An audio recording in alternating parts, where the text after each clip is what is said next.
ladies and gentlemen. I just wish to ask you to turn to your neighbor and say hello. Just find out if they are okay. In case you realize that one of the people you're seated close to is not fine, please raise your hand. We may change your sitting position or we may send an ambulance. So just make sure that your neighbor is in perfect health and that they are doing very well. I want to welcome you to the Free Zones, and I want to again thank God who has delivered us here safely. This facility, ladies and gentlemen, is a milestone achievement that is designed to enhance and simplify Uganda's export process for all the exporting firms. And it will serve as a resource hub for the export of some products inclusive of roasted coffee, fresh fruits and vegetables, and many others. Allow me, ladies and gentlemen, to recognize the presence of the State Minister of Trade, Honorable General Wilson Mbadi. Thank you for joining us this afternoon. Thank you for joining us, General. We're very pleased to have you this afternoon. I would also wish to recognize the presence of Honorable Professor Tassis Kabwejere, who is here with us this afternoon. Professor Tassis Kabwejere is behind there and he's waving to all of you. Thank you for joining us, Professor, and God bless you. In the same spirit, I wish to recognize the Permanent Secretary of the Ministry of Trade, Lynette Bagonza.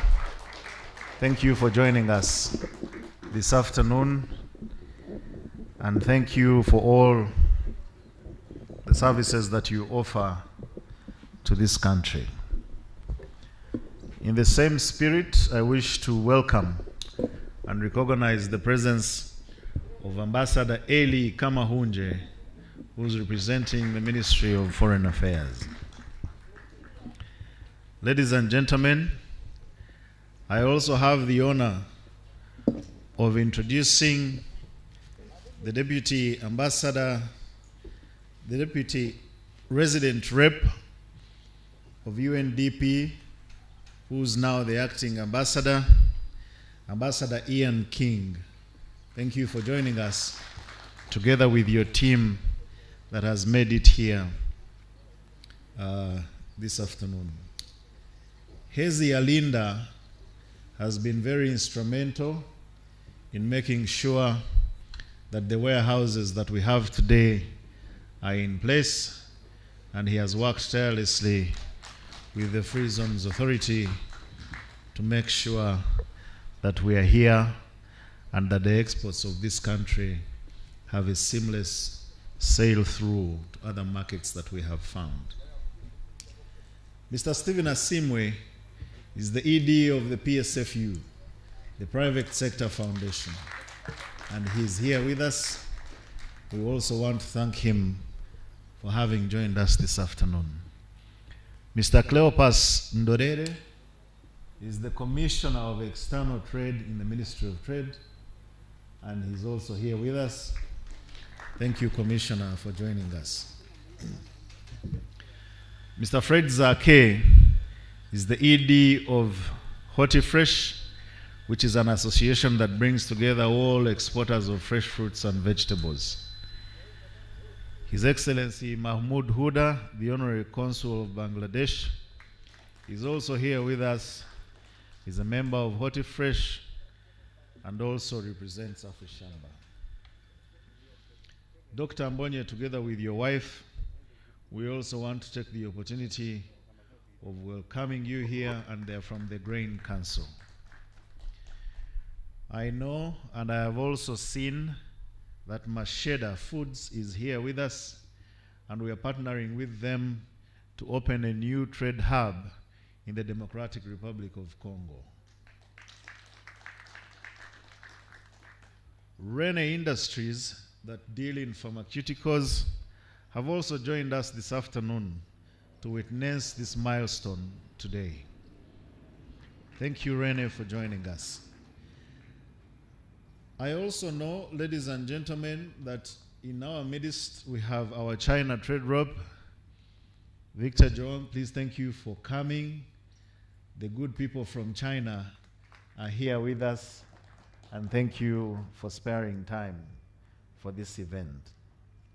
We will be joined by quite a number of people. I know that we recently launched the first shipment of avocado, and the team that is behind it, the first shipment to go by sea, is here. I'm sure all of you witnessed, and I want to ask them to stand up so that you can recognize and see the good people who we have. Thank you so much for joining us. It is really an honor to have you. I also want to recognize the National Enterprise Corporation, NEC, that has put in place right from inception the foundation and the standing buildings that we have today. We want to thank you, NEC. Thank you for the good work that you have given us. If I haven't recognized, I want you to know that you are very special. Very special, and I know that each one of you in your own right will have an opportunity of being recognized. I want to recognize Hortifresh. Let Hortifresh stand up. When I talk about Fred Zake, I would have expected people to stand up. That is very many people there. Those are the people who do take the fresh fruits and vegetables. Steve, I also want to welcome you. Please stand up. You're a very strong partner. The Agribusiness Alliance, who have also been with us. I know that there are comrades from the fertilizers plant. Where are they? Are they here? There they are. Thank you for joining us this afternoon. Thank you so much, ladies and gentlemen. In a few minutes, we will be joined by another team. The first exercise that we had today was the commissioning of the Uganda Connect Hub at the Departures Lounge at the airport, and it has been commissioned by the Minister of Trade, Honorable Mwebesa, together with the Chairman of the Presidential Advisory Committee on Exports and Industrial Development. We will be honored with the presence of His Excellency, the President of the Republic of Uganda, and anytime he will be joining us, I want you to feel at home. Our people should be able to give you some bites and some coffee, Ugandan coffee. And I want to ask you, feel at home. But I also want to take the opportunity to welcome and recognize our financial arm, H.E Exim. You can see the board chair is here, together with their Chief Operating Officer, Alan. Thank you, Dr. Ngategize, together with Alan Agawa. We will tell you more about H.E Exim. Their role is to underwrite invoices and make sure that our exporters are able to fulfill all the orders that they get from the different parts of the market. Thank you so much, good people. I welcome you to the short feast that we have, and I want to ask that S&S together with Uganda Connect, please pass over the eats and bites, and we may proceed. Thank you so much, UNDP, for always partnering with us. It is really an honor to have you. Thank you so much.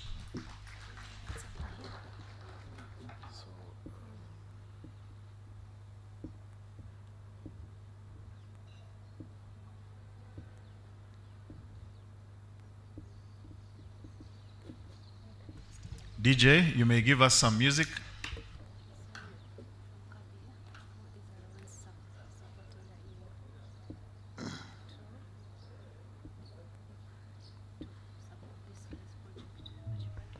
And I want you to know that it is by design that we recognize the East African Business Council, that is led by Simon Kaheru. When you see a man in a kitengi with a white beard, that's the man.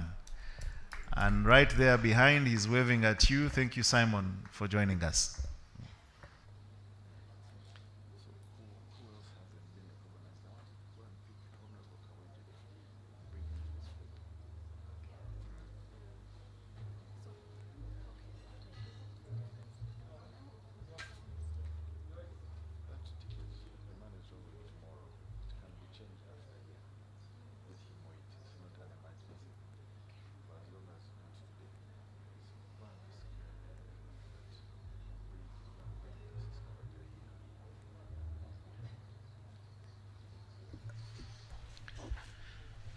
I also want to introduce a very strong partner that many of the exporters have been able to benefit from, the services that they have offered. They have also been very flexible in ensuring that they offer us good, affordable prices, and that is Uganda Airlines. Uganda Airlines, we want to congratulate you for joining us, but also for all the new routes that you have achieved, and they're being represented by the cargo manager, Maurice Ongwech. Now, I want you to clap for Uganda Airlines again, because all of you have benefited in one way or another to make sure that your products have an opportunity of reaching the different parts of this country, of this world. So DJ, please give us some music as we wait for the others to arrive.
Come,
The relationship between Uganda and China is rooted in friendship.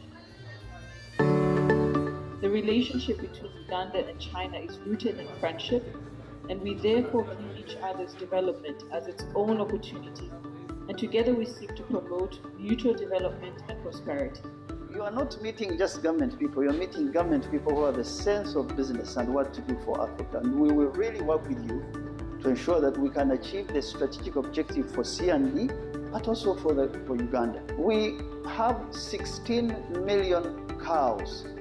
Our cows are the ancient cows. They are 5,000 years old, like China. They have long horns. Their meat is very well marbled.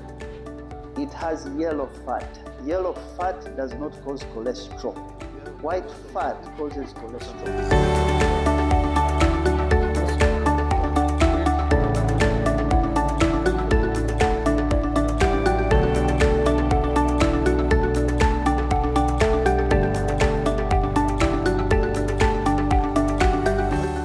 So we are looking also for partnerships to finance industrial parks.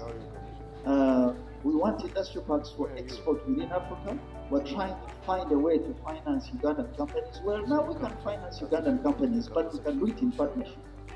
One of the strongest links between China and Uganda is through trade, and it is well established fact that China is Uganda's biggest trading partner. Uganda is a highly productive country, producing among many other things coffee, sesame seeds, cassava flour, shea butter, beef, vanilla, and cotton.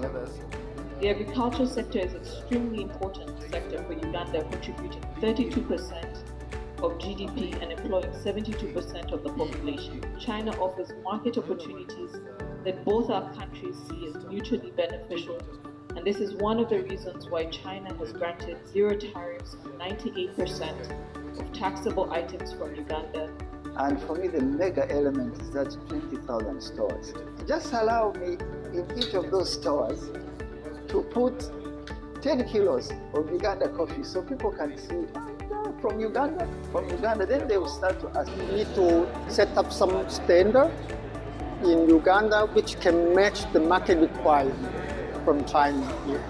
And through the good connection from the PASEC with the local government and also with the Chinese government here, we set up the relationship, and they will build up a communication channel for making the promotion, the agricultural product export in the Chinese market.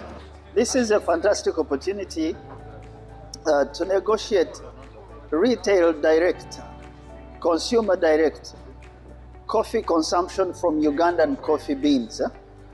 And this Luckin coffee is the equivalent of Starbucks in the US.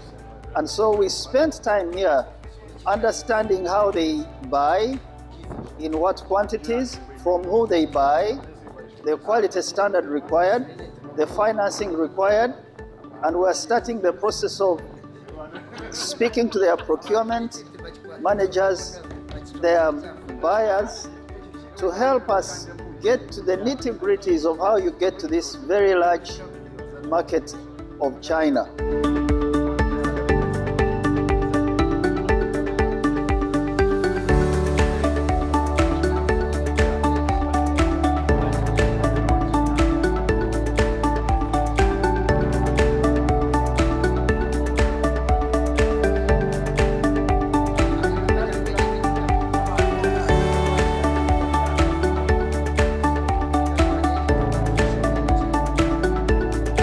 I am looking forward to hosting Kamhing, especially Chairman Tai and Mr. Dai, who have been so kind from the very ecosystem of electronics we saw with computing, now to cotton, yesterday with coffee. Incredible, incredible work that really expands our thinking, challenges us to get things done very well.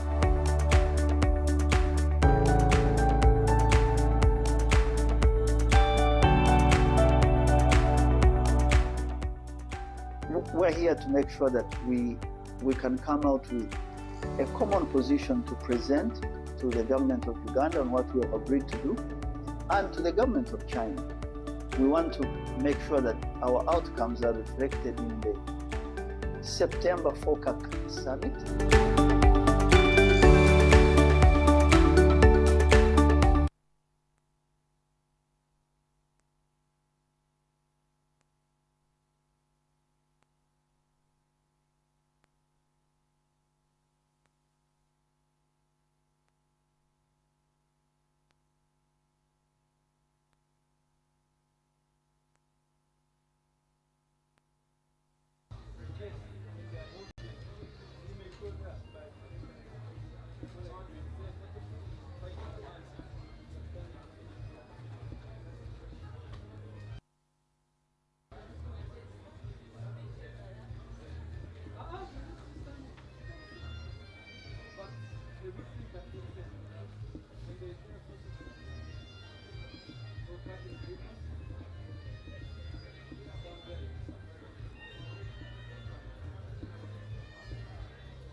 Yes, yes, yes. As soon as I go from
I saw it. John.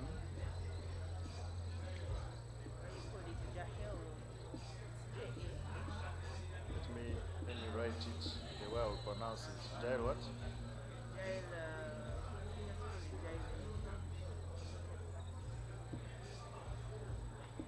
Shameless people. Shameless people.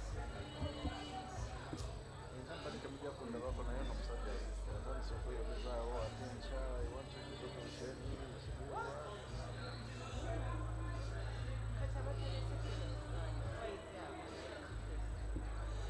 there's no empty place.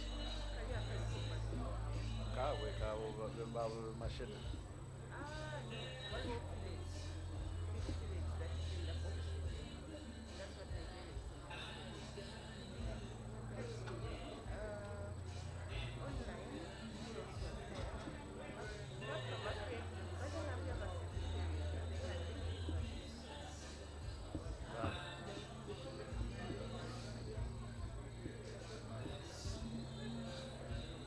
UGX, this is UGX.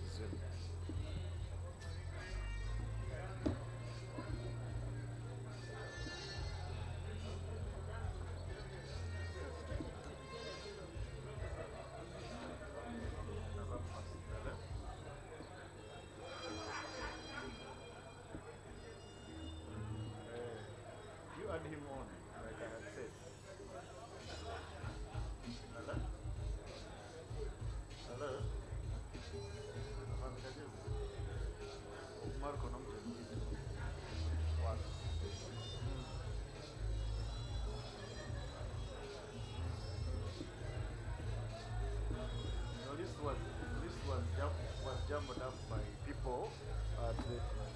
office who skipped some names, but I want to ask you to allow you kind of part of us.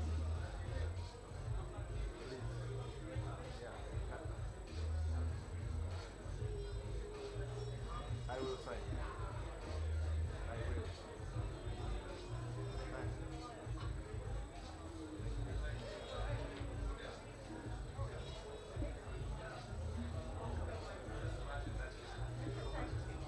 Thank you.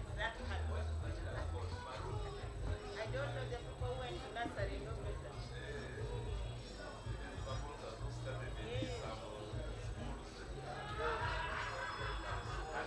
Yes. The program keeps changing every minute. We made one, but protocol has changed. Every minute they come, they say we are changing.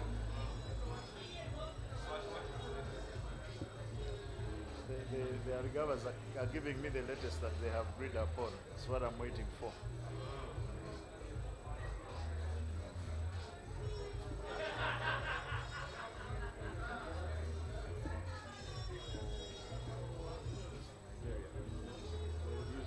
But who are the three people inside? But what's the do they have to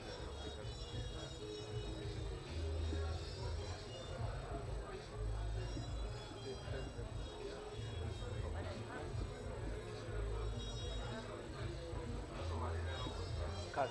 Okay. Yeah, kuija hapa.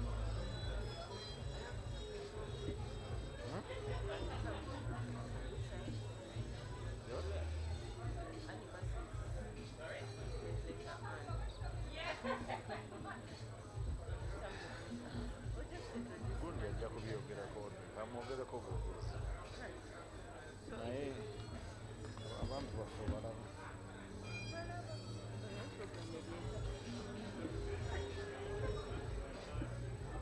Have issues, really.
Good people, ladies and gentlemen,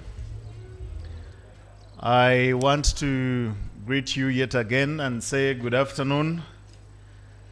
I want to take another opportunity to welcome you and say that it is really an honor to have you this afternoon. I want to thank you for standing with us, the Ministry of Trade, the President's Office, the private sector, the UNDP, and all the other partners who are here with us this afternoon. I want to say that it is really an honor to have you today. We are at the Free Zones, and I know that many of you are aware that this facility where we are today is a milestone achievement that is designed to enhance and simplify Uganda's export process for the exporting farms, and it will serve as a resource hub for the export of different products, inclusive the milk that is value added, the coffee, and it is also going to work as a training and certification hub for the readiness of exports.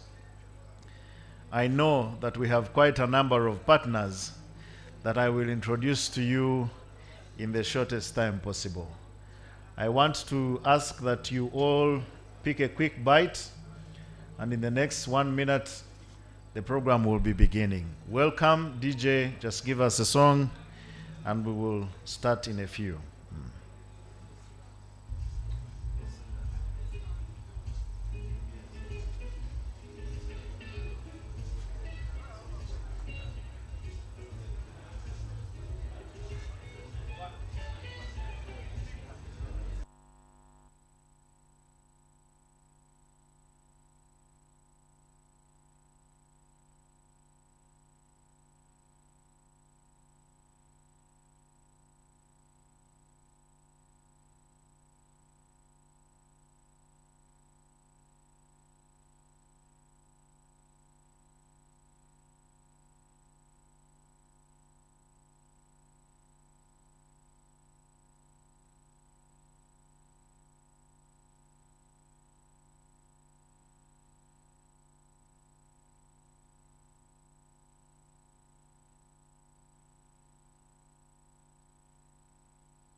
Yet again, I want to recognize the presence of the Minister of Trade, Honorable Francis Mwebesa. Thank you for joining us this afternoon. Honorable Francis Mwebesa, we are really pleased to have you this afternoon on this auspicious occasion, and we thank you for having led the ministry together with other partners to this milestone that we are going to achieve today. In the same fora, I also want to take this opportunity to welcome the State Minister of Trade, Industry and Cooperatives, Honorable General David,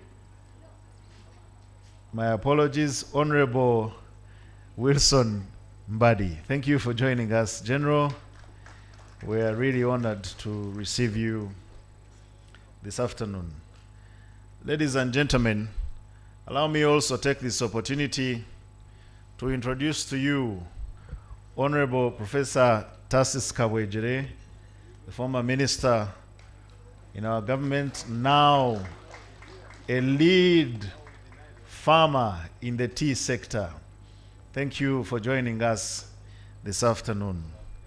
Ladies and gentlemen, I also want to take the opportunity to welcome and introduce to you the Permanent Secretary of Ministry of Trade, Industry and Cooperatives, Lynette Bagonza.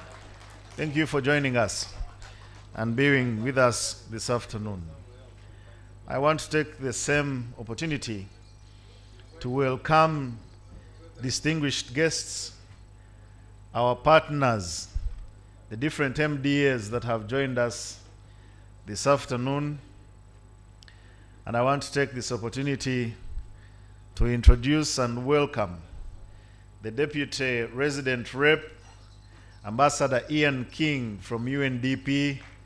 Thank you for joining us this afternoon. It is an honor to have you today. From the Foreign Affairs, we have Ambassador Eli Kamahunje, who has joined us from Foreign Affairs.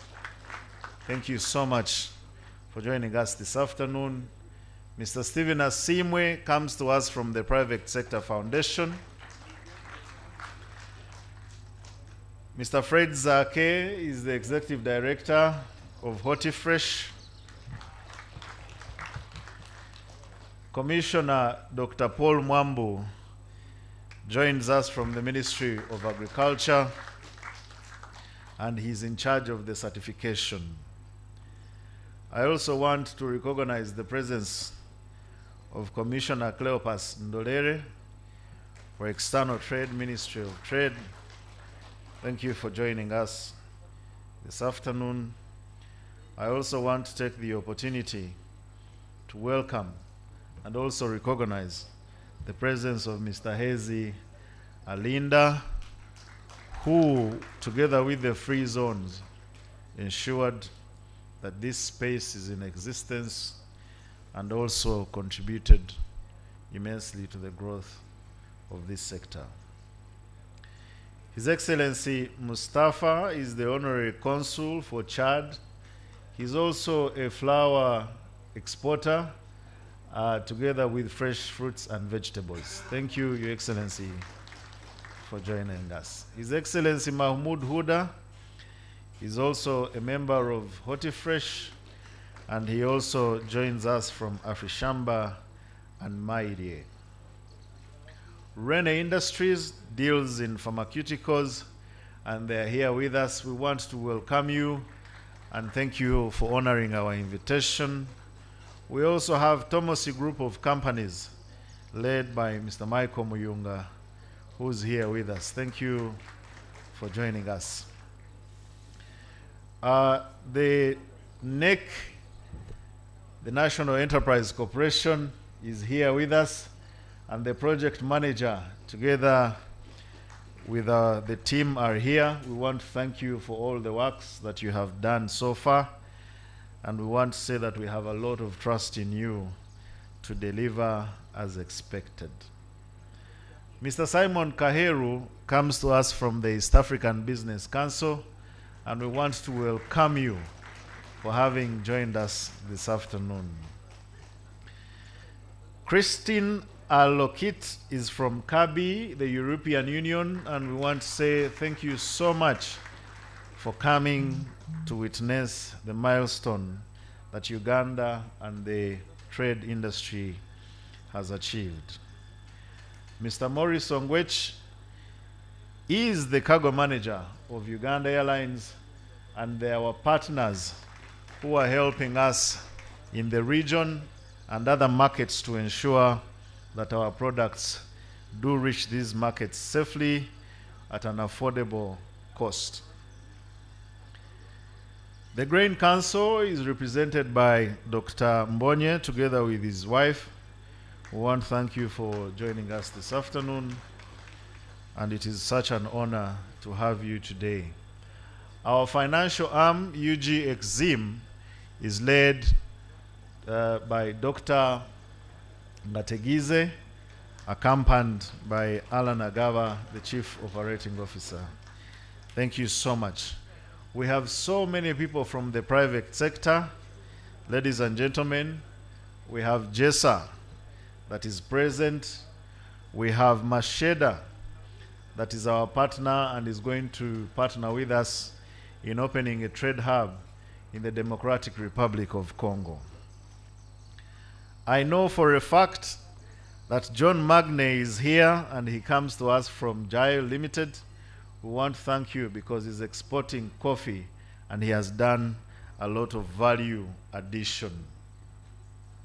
Ladies and gentlemen, I want to introduce to you our trade rep from Serbia, His Excellency Bratislav Stajjovic, who is here with us this afternoon. Thank you, Bratislav, together with your team with whom you came from Serbia to join us and witness the achievement that we have always longed for. I know that in our midst we also have our trade rep from China, Mr. Wilson Huang. Wilson there is our trade rep to the Chinese market, and we want to thank you for joining us. He came together with Mr. Jason Lee Yi. Thank you for joining us this afternoon. And he also has Mr. Jaden Jiadong, who is here to open up an industrial park with textiles. Good people, I know that the afternoon has been blessed by the morning rain that we had, and I'm sure that all of you have had an opportunity of witnessing all the good things that the Lord has done for Uganda as a country. And we are also honored to have His Excellency, the President of the Republic of Uganda, who will open and also launch the free zones in Entebbe. I want to welcome and also recognize a very special person who made the availability of this space possible, and that is the Director General of the Uganda Civil Aviation Authority, Mr. Fred Mwesije. If Fred had said he didn't have land, we wouldn't be here. So you clap for him again. But I also want to welcome people from the private sector. I can see Mr. Rawogo from Bukwano Group of Industries. I have also seen many other people from the private sector who have joined us. I want to also welcome the people that are coming in to join us from Hugo Invest. Boris is a coffee exporter. I want to ask Hugo Invest to stand up and just wave to us. Hugo Invest. And I also want to welcome and recognize the presence of Hortifresh. Hortifresh, where is Hortifresh? There they are. It is an association of exporters of fresh fruits and vegetables, inclusive of flowers, who came together with a united voice to make sure that they trade together and also offer standardized products to the different markets. Dr. Ezra Muhumuza is coming to us from the Uganda Manufacturers Association, UMA. And there he is. Dr. Mumza, just wave to us again so that people can know that Uma is here. There he is. Thank you so much for joining us this afternoon. One of the facilities here, ladies and gentlemen, is going to host a coffee roastery and coffee assembly center that is going to be one of Uganda's leading exporters of green beans with increasing domestic consumption, and it will benefit significantly from all these initiatives that have been put in place. And at a certain point in this engagement, the chairman of PASAID will update you on the different efforts that we have taken to make sure that we facilitate trade. Ladies and gentlemen, I also want to thank and recognize a tireless man who has done so much to contribute to the sector, one who never tires, one who has shared a vision with all of us.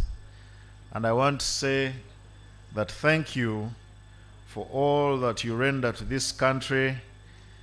We are honored to serve and work together with you.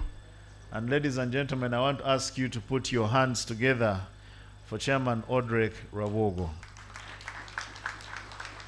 Thank you so much for joining us this afternoon, and thank you so much for all your efforts that you have channeled towards the opening and straightening and also offering a seamless service to all those that are exporting to the different markets outside the country.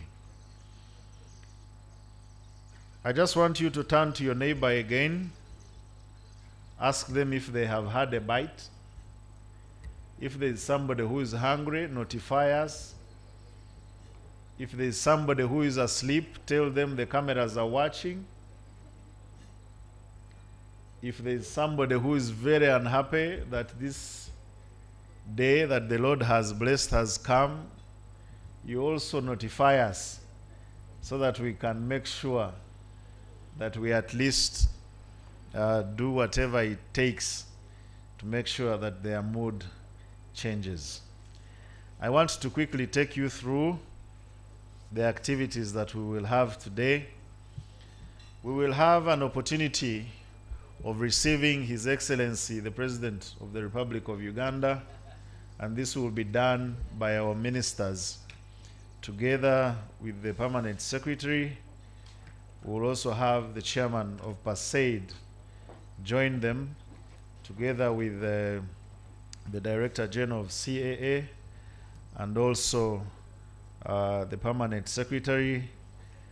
And the first activity that we will have will be to cut the ribbon, and I'm sure it is in that same line where we will have people from UFZA join them.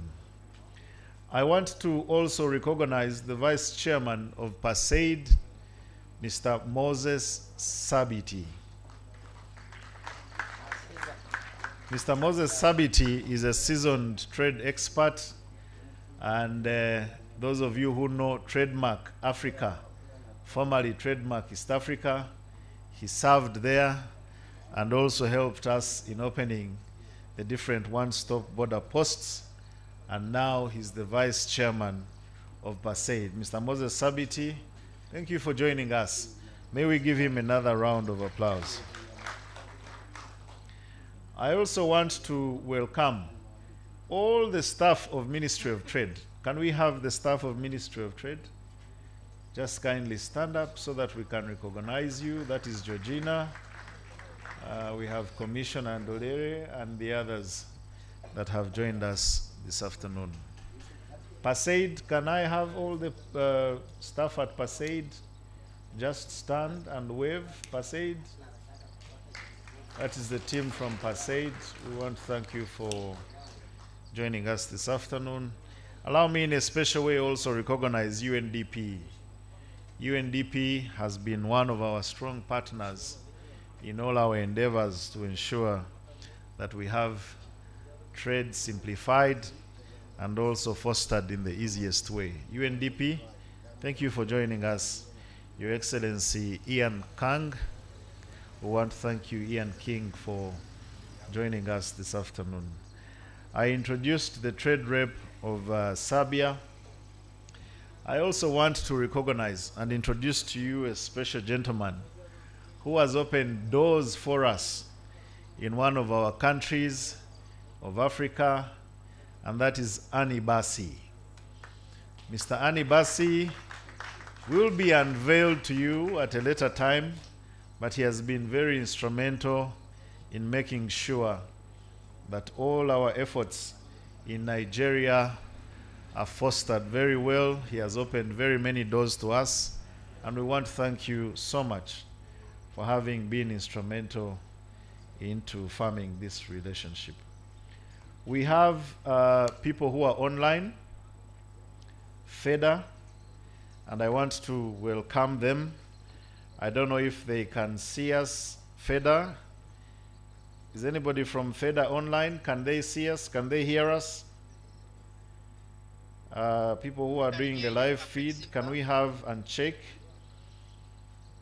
if Marlin Ngoi is online?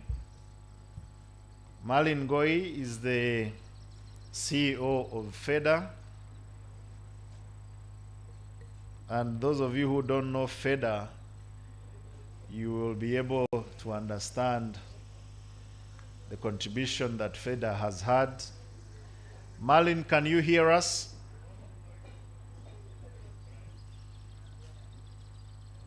We can hear you. Marlin? I don't know if we can hear you. You can hear us. Can we have a better sound for Marlin? We just want you to say hello.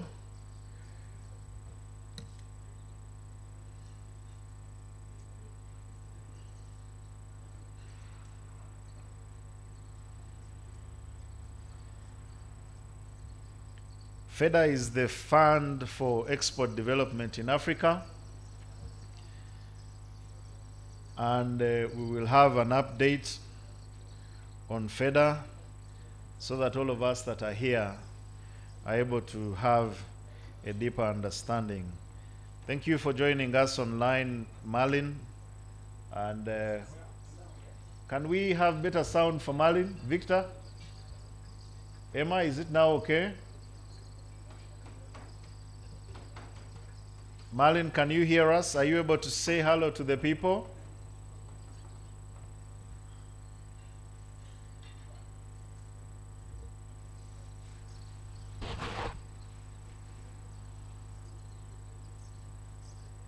Hello, Marlin.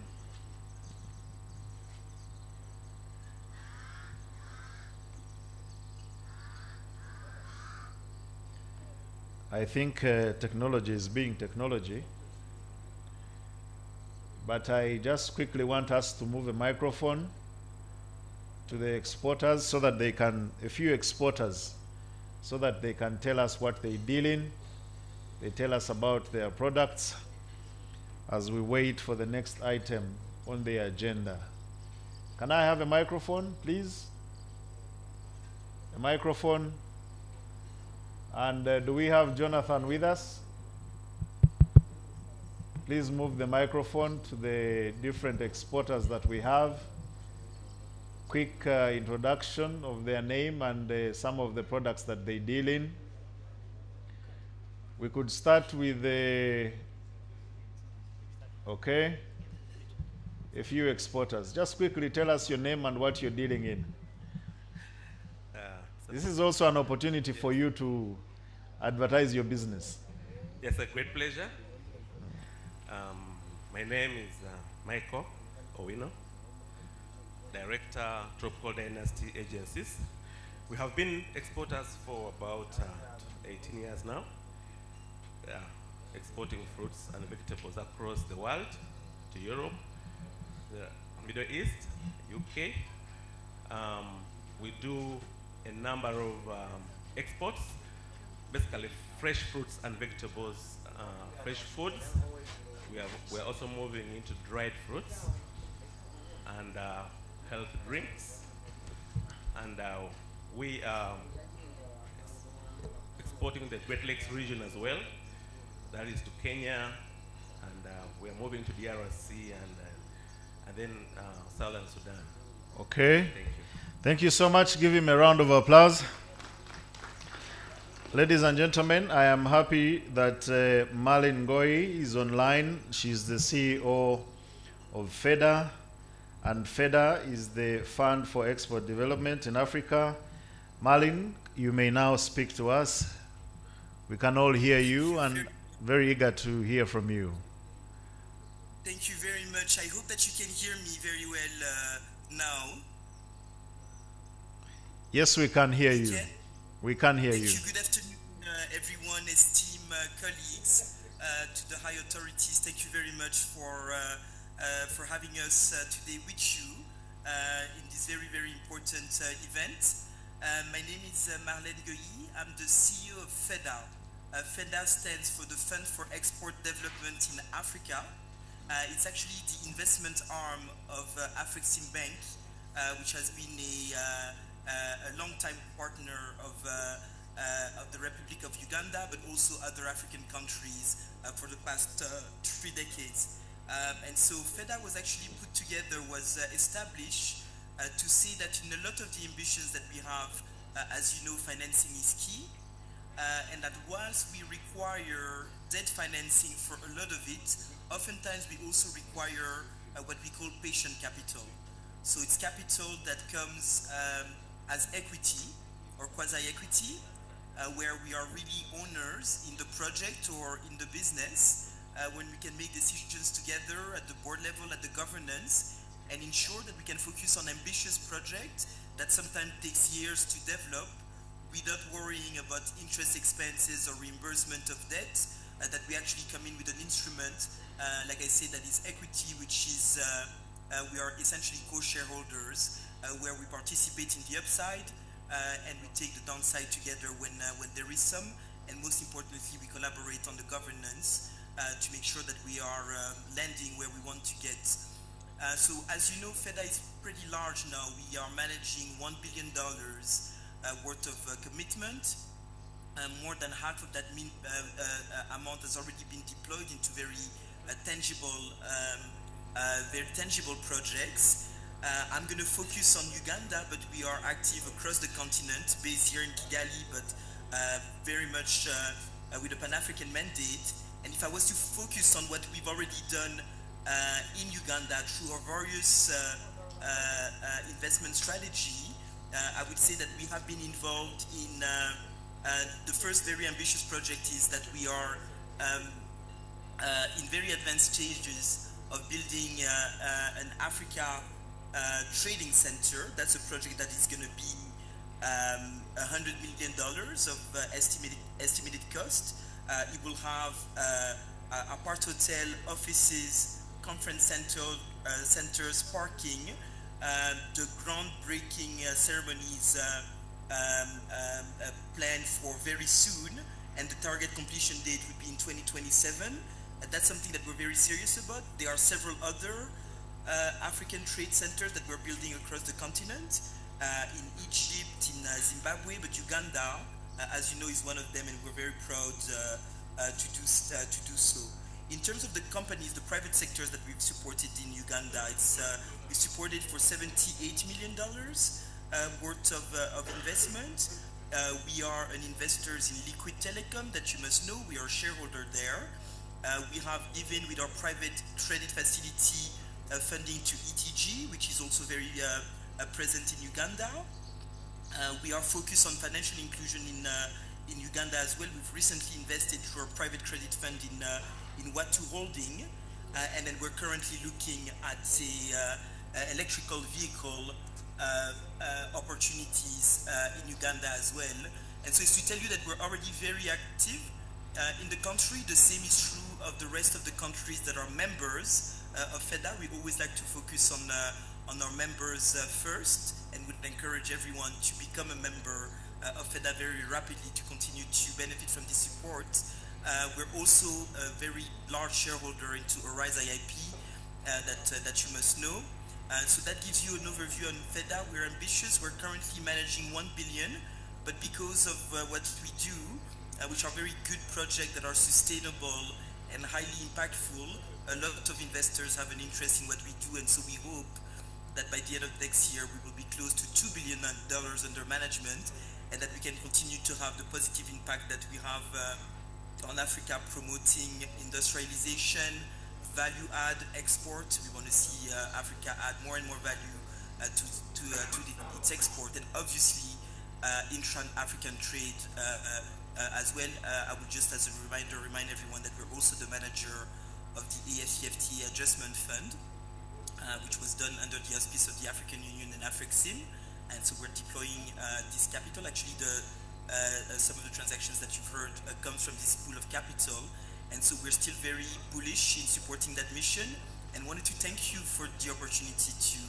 address you this afternoon, and I look forward to a very continued collaboration beyond all of the amazing work that you've already done with the bank. We count more than $800 million worth of support to Uganda, in particular from AFRICSIM Bank.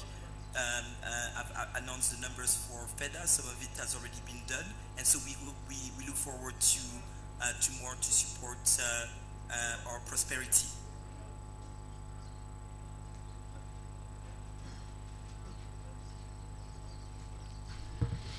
Okay, thank you so much. Can we clap for Malin? Thank you so much, Malin, for your address to us. And I can tell you that Uganda as a country is very eager to benefit. Our exporters are looking forward to benefit from this fund for exports development in Africa. And we want to say that it is really an honor to have you. We know that FEDA will be a catalyst for equity investments in various sectors, such as infrastructure, manufacturing, financial services, agribusiness, technology, as well as ancillary trade that will enable that will be enabling infrastructure, such as the industrial parks. And so FEDA is such a complementary initiative that will help our bank's major initiatives in the areas of industrialization, export development, and intra-African trade. And this is very critical and also beneficial to Uganda. We want to thank you for having joined us this afternoon, and we want to say that Uganda is pleased to be with you today. Ladies and gentlemen, like I had earlier mentioned, that this event is such an honorable event that we are having the private sector coming together with us, with the Ministry of Trade, to be witnesses to all the good things that the Ministry of Trade has put forward to help all the traders to facilitate the trade. And so this day, just like many others, will be written in the history of this country.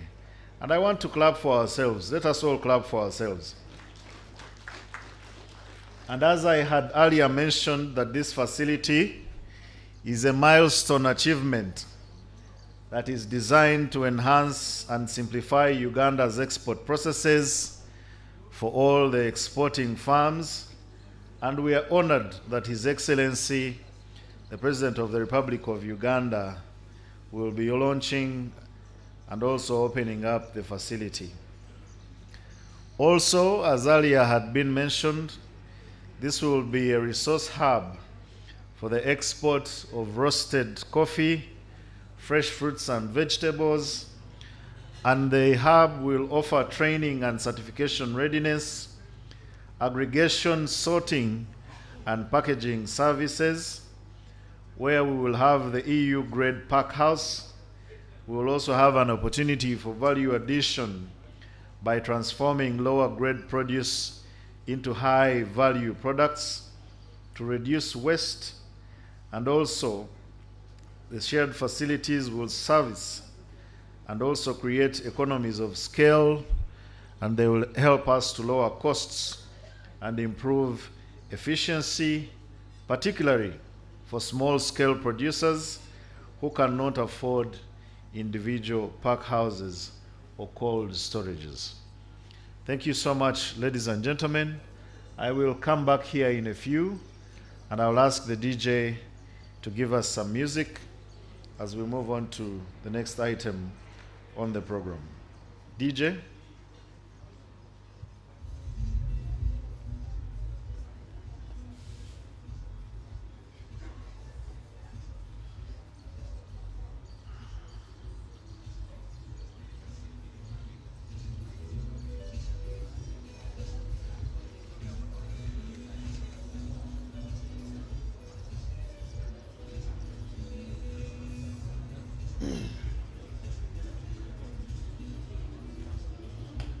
Thank you so much, DJ. PASAID as an institution has had an opportunity of carrying out quite a number of engagements with different stakeholders.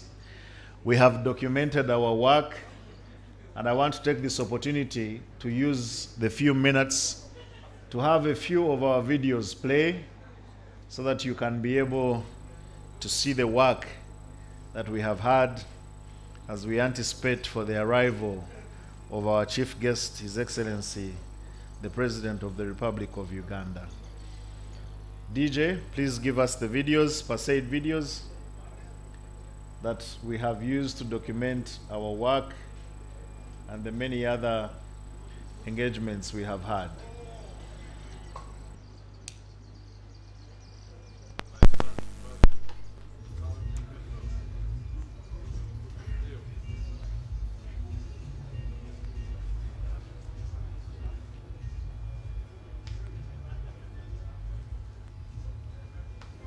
Боже, правде Ты, что спас от пропасти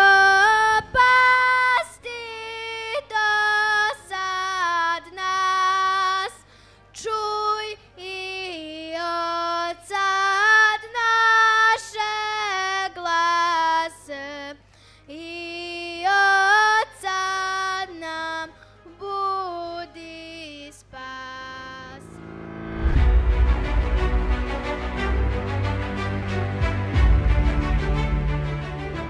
Honorable Minister Mbadi, Chairman Odrik, my dear friends from the Ministry of Trade of the Republic of Serbia, it is my honor to greet you tonight. We are here to actualize the intent of the two heads of state during their visit of His Excellency H.E Yoweri Kaguta Museveni in Serbia.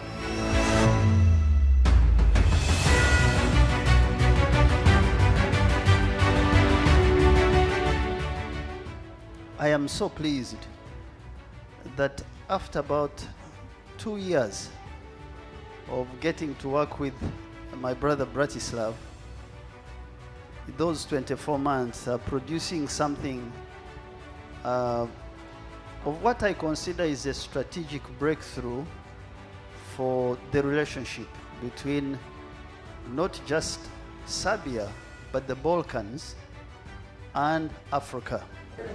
First of all, I'm happy to be here, to be part of the team that is celebrating the revitalization of our relationship, which was started way back in 1963. Africa is no longer just Uganda or Kenya or Tanzania. It's a large emerging market with many, many millions of young people. It is very important that the countries like Serbia and Uganda bring the level of collaboration in the field of education to another level. Hello everyone, I'm so happy to be here and I'm excited about Serbia and Uganda exchanging cultural musicians and artists in general. What is interesting when we've been in Uganda and when we spoke, the interesting thing, this is traditional products in Serbia and in the region. So we thought that we can establish together some production in Uganda, and in that way to maybe find some way to make a traditional product in Uganda for our African market. We also want to be inventors in Uganda. What can we invent? I remember that when I came here for one of the meetings, in one of the meetings somebody from the Serbian side said, we would like to make you also inventors. So we would like to explore that. I think these are the kind of things Mr. Robogo has already mentioned, because we buy everything, we import everything. We would like to be inventors as well in our country. So we use our expertise to offer our consultant services in investment field, in the region and all over the world. Very grateful to be able to stand in front of you, and very proud that we as a company have a chance to present us to you and to be welcoming you to our city. So I hope you do feel welcomed and you do feel fine here.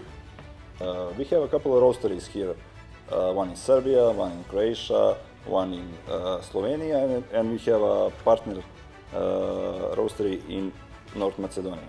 So all these products you see here is roasted in Uganda, sourced in Uganda, packed in Uganda, and then shipped to Serbia.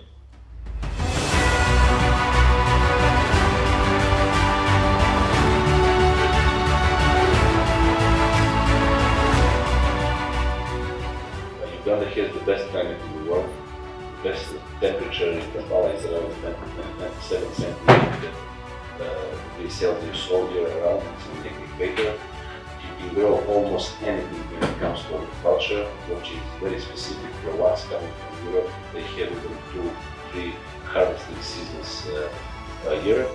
We focused on coffee.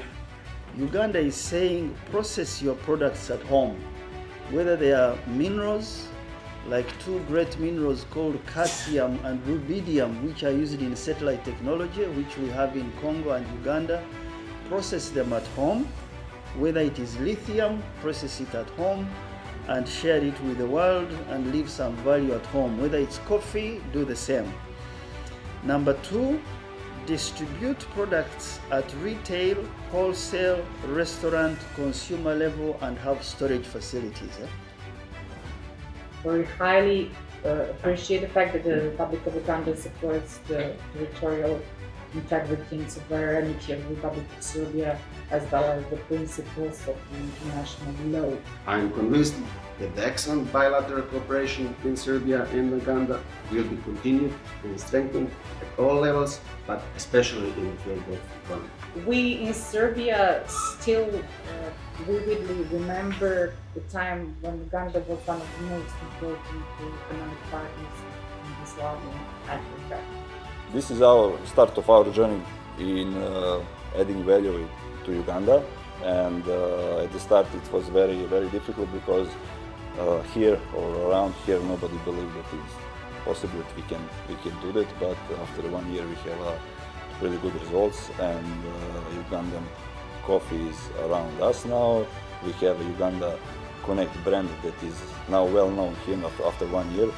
It became well known, so I think through that brand we can, and through the influencers that was talking today and something like that. After that, the Digital Uganda Connect will say something about that, so we can put the Uganda coffee back to the map. Being here is really valuable to us, so we can, expect or hope for, to be able to do some things in your country that would be actually amazing for us as a growth, as our personal growth. The government of Uganda is committed to the endeavor, and we are grateful to the government of the Republic of Serbia for agreeing to revitalize this agreement. The Republic of Serbia will continue to promote greater cooperation among our countries in the fields of trade, investment, economy, energy, infrastructure, don't forget culture, tourism, and all the areas that we have the same interests.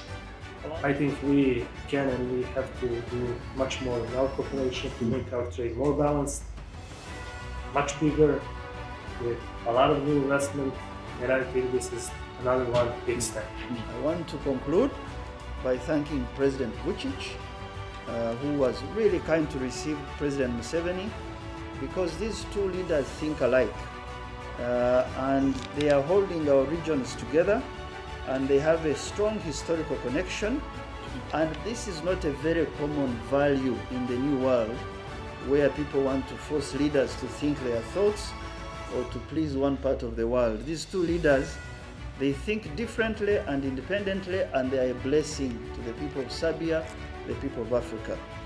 We are profoundly pleased with the hospitality of the last 4 days. We deliver our thanks to you, through you, to President Vučić and Cabinet. Finally, we deliver our invitation to His Excellency President Vučić to visit Uganda in February 2025. I thank you and God bless you.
Thank you so much, ladies and gentlemen. That is one of the many missions that we have had, and we want to thank General Wilson Mbadi, who led the delegation to Serbia.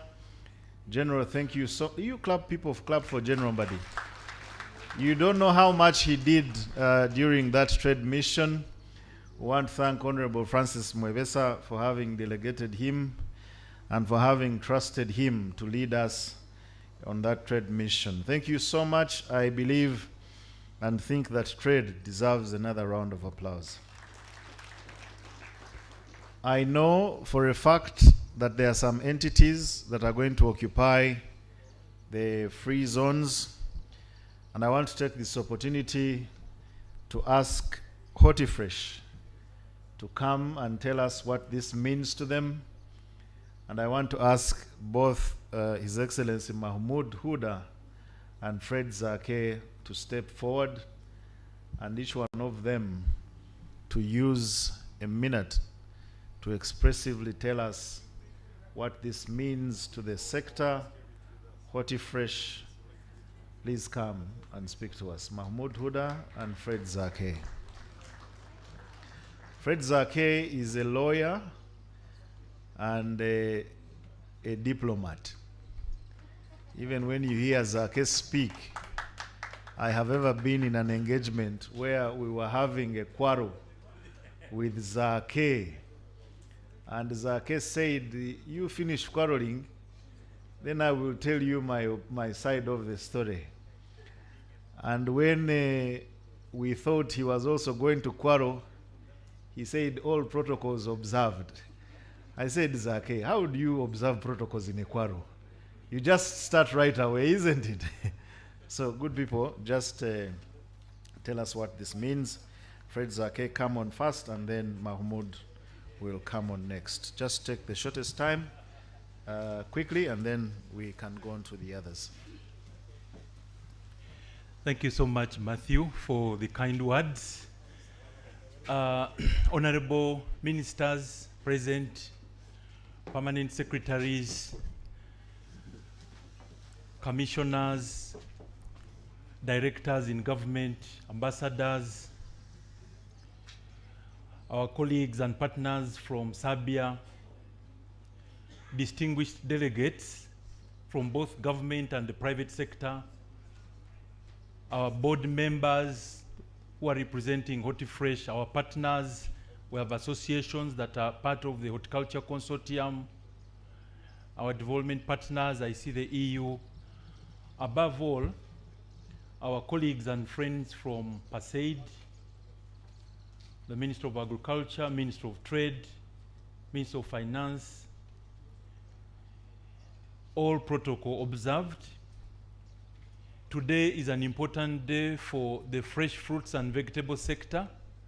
Those of you who are in Uganda today, you see with this kind of weather, we are very near a lake, the rain has come, we have 2 good seasons around the year, we are very close to the airport.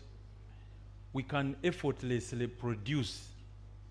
In terms of fresh fruits and vegetables, we are number 2 in Africa in production. The challenge has been when you produce, how do you preserve, how do you consolidate and then add value and export? Today marks an important milestone for us because fresh fruits and vegetables are perishable. When the European Union did a survey of the country in 2019, they found that there was no EU-grade pack house. When PASAID informed His Excellency the President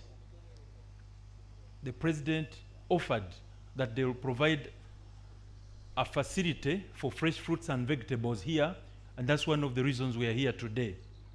Because fruits and vegetables require regulated temperatures, and the produce comes from the hinterland of Uganda. So by the time it arrives at the airport, and then it's going to Europe, it's going to so many key markets, we need to preserve it, we need to increase the shelf life, but also we need to package it properly. And the facility here is going to do just that. The sector has come together. We hear a lot about so many other commodities, but fresh fruits and vegetables represent a unique opportunity. So we acknowledge the support from PASAID, from different government entities, and we are ready to start. One of the participants is from CABI, the European Union.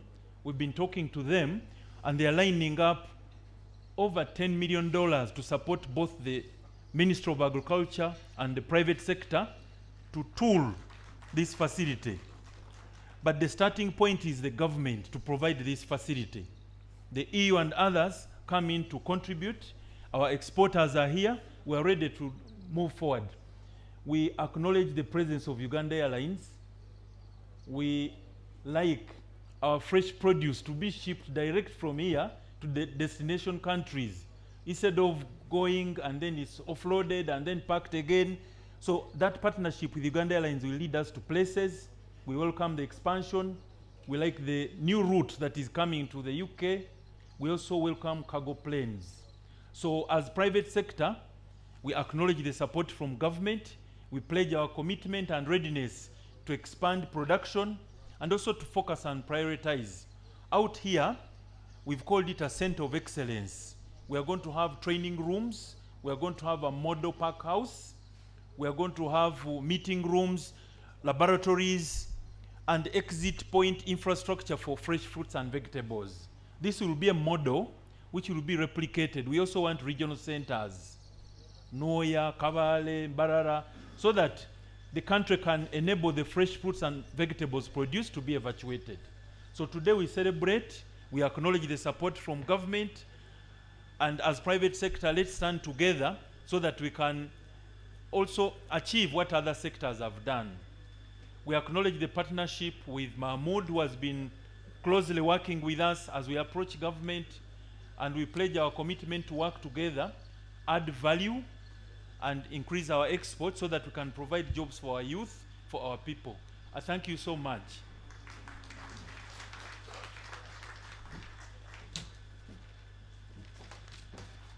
Thank you, Fred.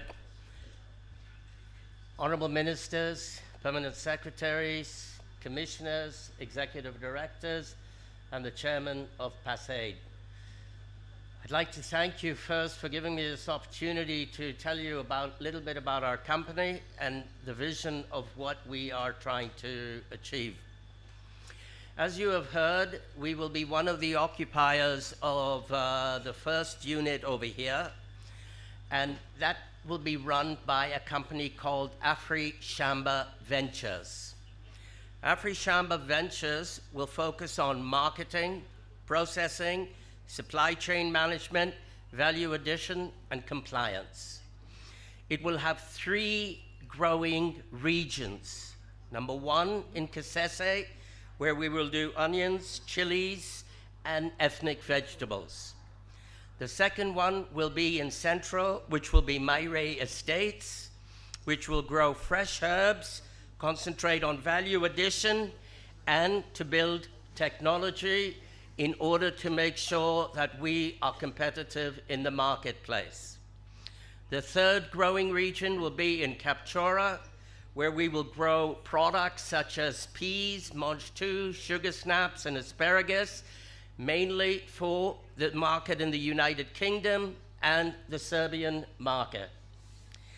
I would like to, at this juncture, thank, first of all and foremost, our chairman at PASAID, Audrey Krabogo, for all the support, all the follow-through, and all the headaches that it has taken to get from one point to another. He has never, ever failed to he has never let us down, and always followed through on what he says. The second I would like to thank is the staff at PASAID, and specifically, Maria, can you put up your hand? She's the brains and the work and the tool behind the whole entire process. I would like to thank HortiFresh, Fred Zake, and specifically the staff of HortiFresh. Hannington, Priska, if you can both stand up, take acknowledgement for your efforts in this whole adventure. And we thank you from AFCTA and we look forward to forging a relationship in the future. Last but not least, I would like to thank Mr. Alinda with FreeZones Authority. We have taken this journey for 6 months, and again, thank you very much, and we look for a very good transition between the Ministry of Trade and your new entity. Thank you, Mr. Alinda. Lastly, one of the people that have joined me in this journey from the good, the bad, and the ugly, right from the beginning, is our trade representative, Mr. Bratislav. Please stand up. If it wasn't for his words of wisdom, I wouldn't be standing here today, and I can guarantee you that.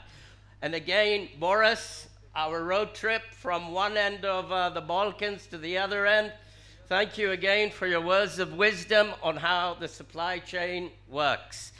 So to everybody here today, I wish you the best of luck and success. Thank you very much. Can we give another round of applause for both Mahmoud Huda and Mr. Fred Zake?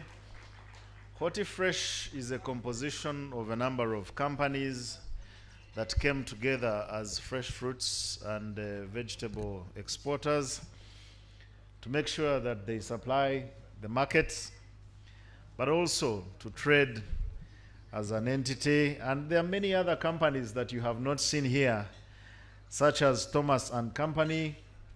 We have Timer Hubs, we have Tropical Dynasty, we have Agricado, we have KK Foods, we have AFCTA, and many others that come under the umbrella of HortiFresh.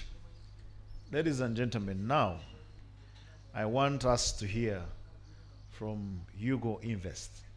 And I want to invite Boris to come and tell us. Boris, those of you who have seen the video, has already exported coffee to Serbia, and he's spreading to many other markets, as you will come to see. Boris?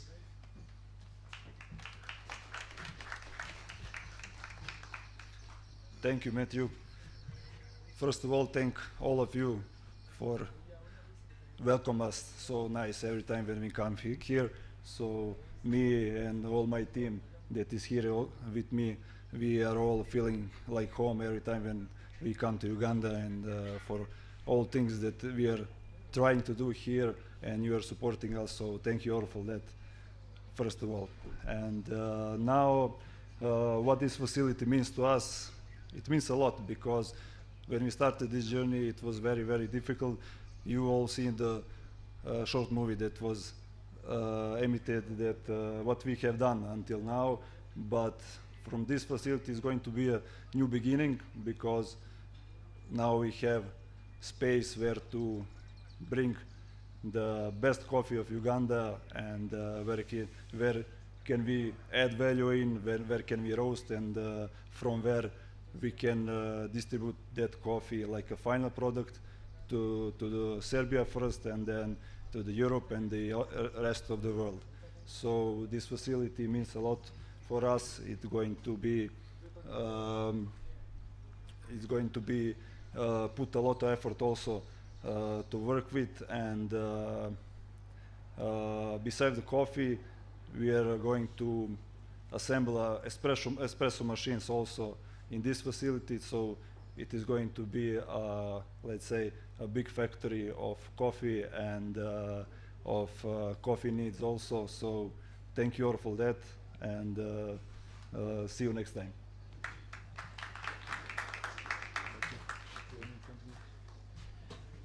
Boris, just tell these people that you're going to assemble coffee machines here, so that they do now not have to run all over the place looking for them, and also they should know that there are many other good things that you intend to do here. Just tell them about the coffee machines.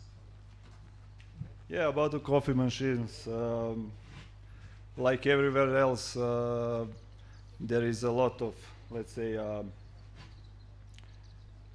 different types that is sell off, but here we try to make a new brand of Uganda espresso machines that is going to be built with our idea, and it is going to be let's say a trademark of Uganda that for all over the world, that is going to be espresso making machines. So we will start from Uganda. We will try to, let's say, teach the Uganda colleagues how we think that the coffee is should be made on that machines, and we hope that quality of and the culture of drinking coffee is going to be a little bit more different after this. So those machines we will present to all other countries that we are doing business now, and in the time we plan to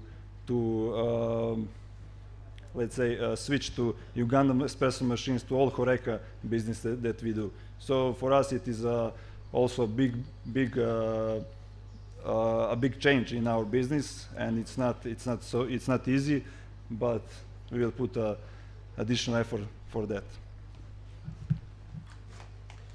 Thank you very much. Another round of applause for him. Thank you so much, Boris. I now want to hear from another entity that also does manufacturing in Uganda, but it has some of the products that are going to be exported to Nigeria, Rene Industries, and I'm going to ask Dr. Rish to come and tell us about the pharmaceuticals, so that you know the capacity that Uganda has. Let us give him a round of applause as he comes. Very soon, we will also have an opportunity of hearing from other entities that will be exporting to Nigeria and many other markets. And I want to ask you to take the shortest time possible for the rest that shall come on, so that we can have an opportunity of hearing from the rest. Thank you. Thank you, Matthew. Honorable ministers, honorable ambassadors, consulates, distinguished guests, with utmost respect, I observe all protocols. My name is H.E Yoweri. I am the founder and chairman of Rene Industries Limited, a pharmaceutical manufacturing company, which was founded in 1998 RENE's mission is to build sustainable pharmaceutical industry that provides high quality, affordable medicines to Uganda and the broader East African region. From the onset, our goal has been to reduce countries' reliance on imports and enhance access to locally produced medicines. Spanning over 31,000 square meters, with an investment of $30 million, our state-of-art facility manufactures 120 essential medicines. RENE industry employs more than 800 Ugandans, including skilled professionals such as pharmacists, chemists, engineers. We are the largest supplier to national medical stores and export to several East African countries, including Rwanda, Burundi, Democratic Republic of Congo, South Sudan, with plans to expand into Kenya, Tanzania, and also West Africa. Over the last 5 years, we have seen a year-on-year 25% increase in our export revenues. This is a significant achievement for us as a local company and a powerful indication to the huge potential of East Africa's regional trade. In addition to my role at RENE Industries, I'm also the chairman of Uganda Pharmaceutical Manufacturers Association. Our association has 15 members, and we employ more than 5,000 Ugandans with an investment on ground of $500 million north.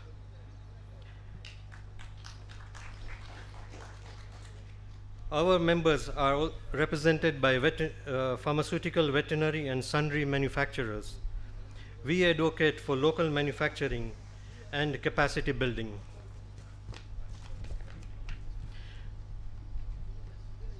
We would like to extend our gratitude to His Excellency and the Government of Uganda for the Buy Uganda, Build Uganda initiative.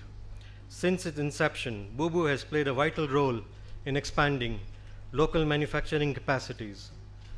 This success has spurred more investments, capacity building initiatives, job creation, technology transfer, and export opportunities. I am proud to announce today that local manufacturers meet 20% of demand for essential medicines, and with continued government support through the National Drug Authority and Ministry of Health, we project to achieve 50% local demand by 2026. We congratulate the remarkable achievement of the Presidential Advisory Committee on Exports and Industrial Development, PASID, especially the commissioning of Entebbe International Airport as a free zones export facility, and the implementation of the African Continental Free Trade Area Strategy. These milestones will significantly boost exports and position Uganda as a regional hub for investors. With these opportunities, we can expand our reach and diversify our products to new markets across Africa. PASID helps to address the barriers faced by local producers, such as high cost of production and limited access to market. Uganda is on a promising path towards self-sufficiency in pharmaceutical production locally and in the African region. In conclusion, I would like to express my heartfelt gratitude to the government of Uganda, His Excellency the President of Uganda, and all stakeholders for their continued support towards local manufacturing. Thank you for your time, and I wish you all well.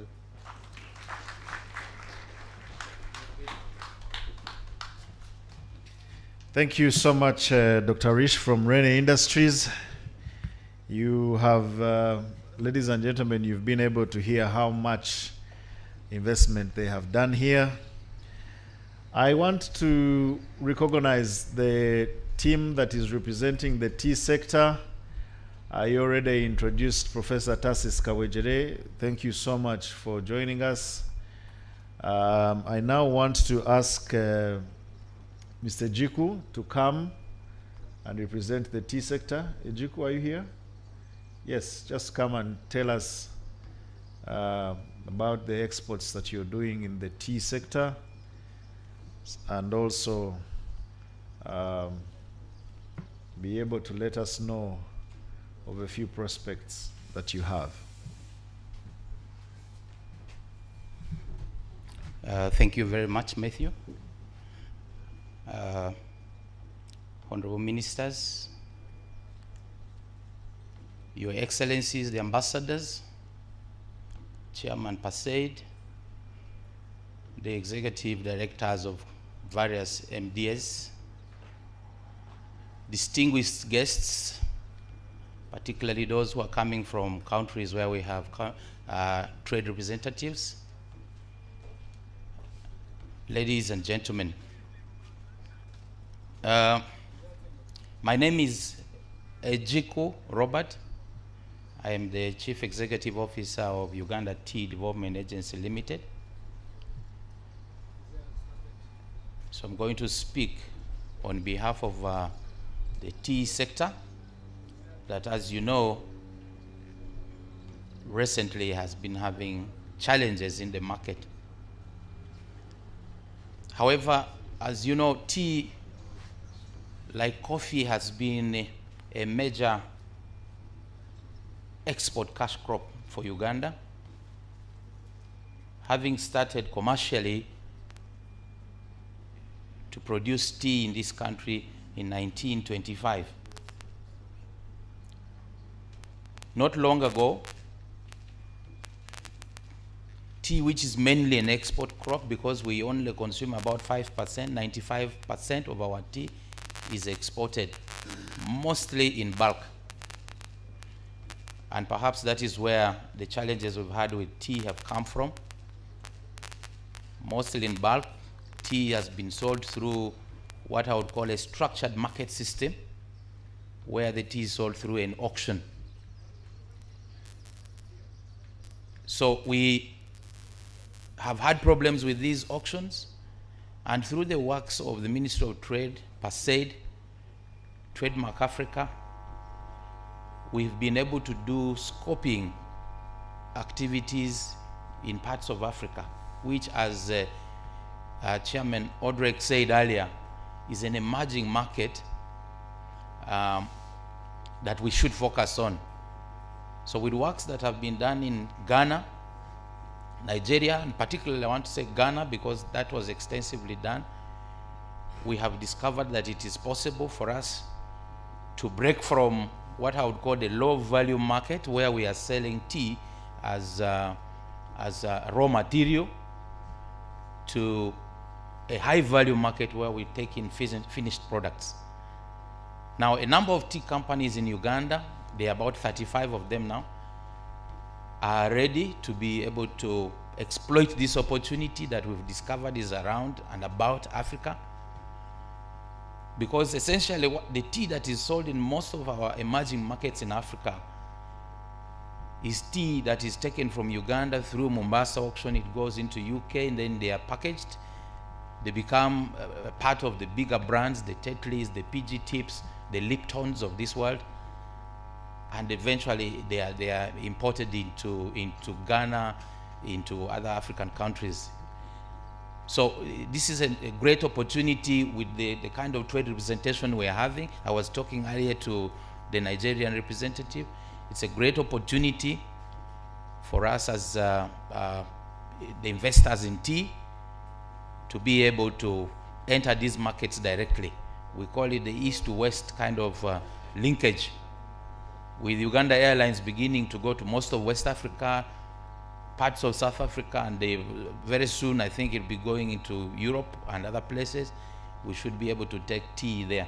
I am looking forward to an opportunity for us to have tea feature in Serbia more prominently, alongside the coffee that's already doing very well. So I'd like to ask our trade representative there to begin to look at our tea featuring there. We have some excellent branded products of tea that can be able to feature in those markets as well.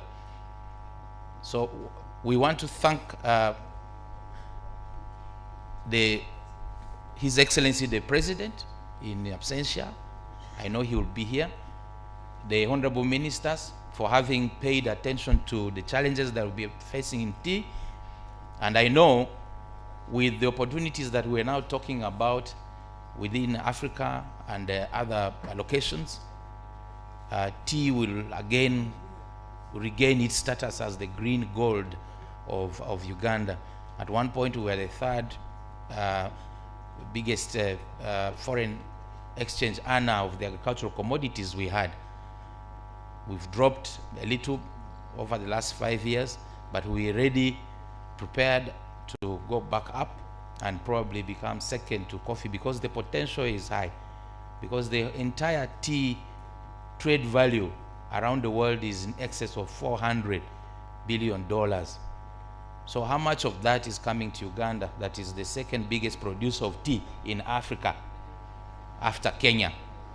So we need to take advantage of that and take advantage of that big market that's around the world. So I thank you for giving us an opportunity to be here, and we're excited about the facility here. I was just asking my sector players, we haven't yet taken advantage of this facility or plan to take advantage of this facility. What are we going to do about it? How are we going to take advantage of the facility that has been put down here by the Free Zones Authority? I know my good friend Alinda had talked about this, so it's now time for us as T to take advantage of this facility and utilize it.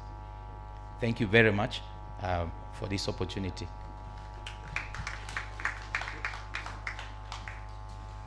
Thank you so much. Ladies and gentlemen, you've just heard from the tea sector. I am meant to understand that our chief guest will be joining us in the shortest time possible. The honorable ministers will be part of the receiving team, joined by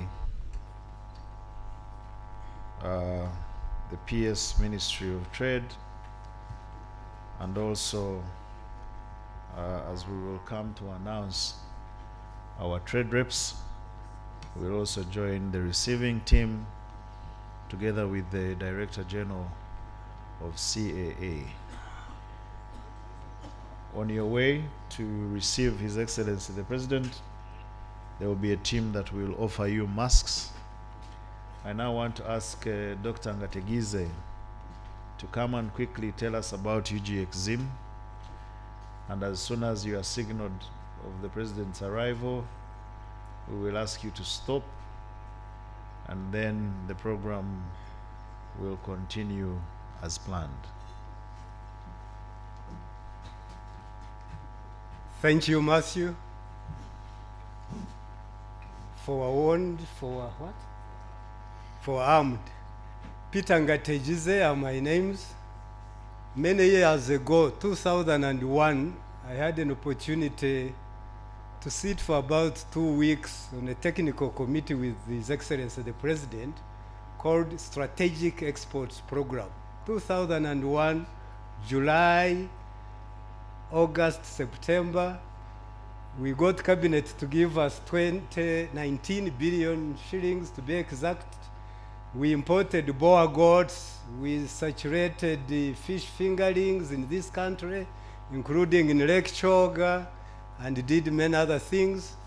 So recently somebody picked me after 22 years at Ministry of Finance and said, let's create an entity that can actually support one of the pillars of PASAID. Those who know PASAID, you know there are 4 pillars: markets, and you are hearing about trade representatives and all that, including my friend Bratslav.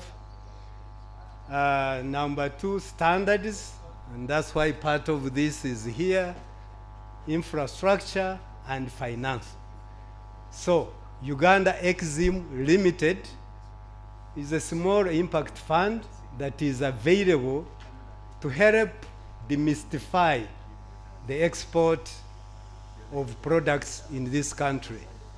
Talking to Masheda, whom I'm seated with, and at times when people are looking for money, they look for quite a little bit, but for us we are saying we want to support the process. We want to come to you and you are shipping coffee or horticulture or fish to Congo, for example. So if you have in this warehouse 100,000 worth of dollars, you can consign this amount to us, then we give you maybe 80,000, you go and buy more fish. The fish going to DRC belongs to me. When they pay, we shall figure out how to share so that we turn around that money and help as many people as possible quickly at relatively competitive price for the money so that we can support the efforts that PASAID is starting for from a private sector perspective and demystify financing to this sector.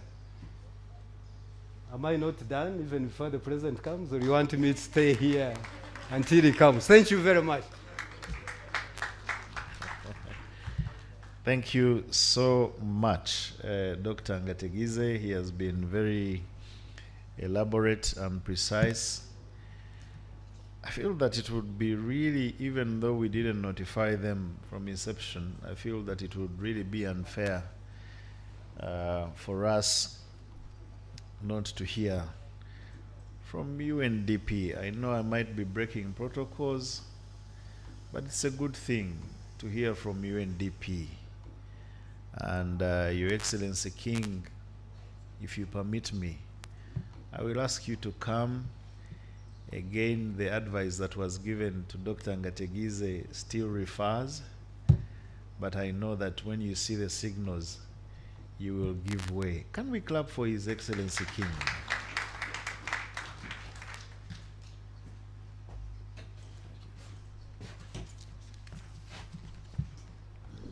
So, first of all, good afternoon to everyone.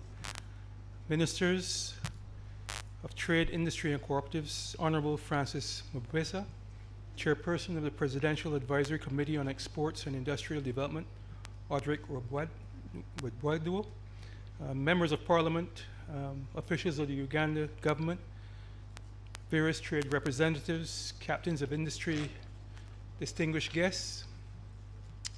Again, good afternoon to you all. On behalf of the United Nations Development Program and our resident representative, who unfortunately can't be here, and the wider United Nations family, we're delighted to join you at this afternoon to the commissioning of the Uganda Free Zones facility and the launch of the Africa Continental Free Trade Area National Implementation Strategy, as well as unveiling 6 export market entry strategies for, as we understand, Algeria, Central African Republic, Democratic Republic of Congo, Ghana, Nigeria, and South Africa. Forgive me, Chair, if I focus predominantly on intra-African trade in my brief remarks. I extend the UNDP's profound appreciation to the Ministry of Trade, Industry and Cooperatives and the Presidential Advisory Committee on Exports and Industrial Development for the exceptional leadership and for extending an invitation to UNDP to participate here today. This gathering offers us a unique opportunity to harness our collective knowledge, insights, and innovative solutions to strengthen the role of intra-African trade in driving Uganda's socio-economic transformation. Honorable ministers and distinguished guests, as the global economy grapples with a challenging environment characterized by multiple shocks, including the lingering effects of COVID-19, escalating geopolitical tensions, emerging geo-economic shifts, and associated supply chain disruptions, the risk of global economic slowdown has significantly increased.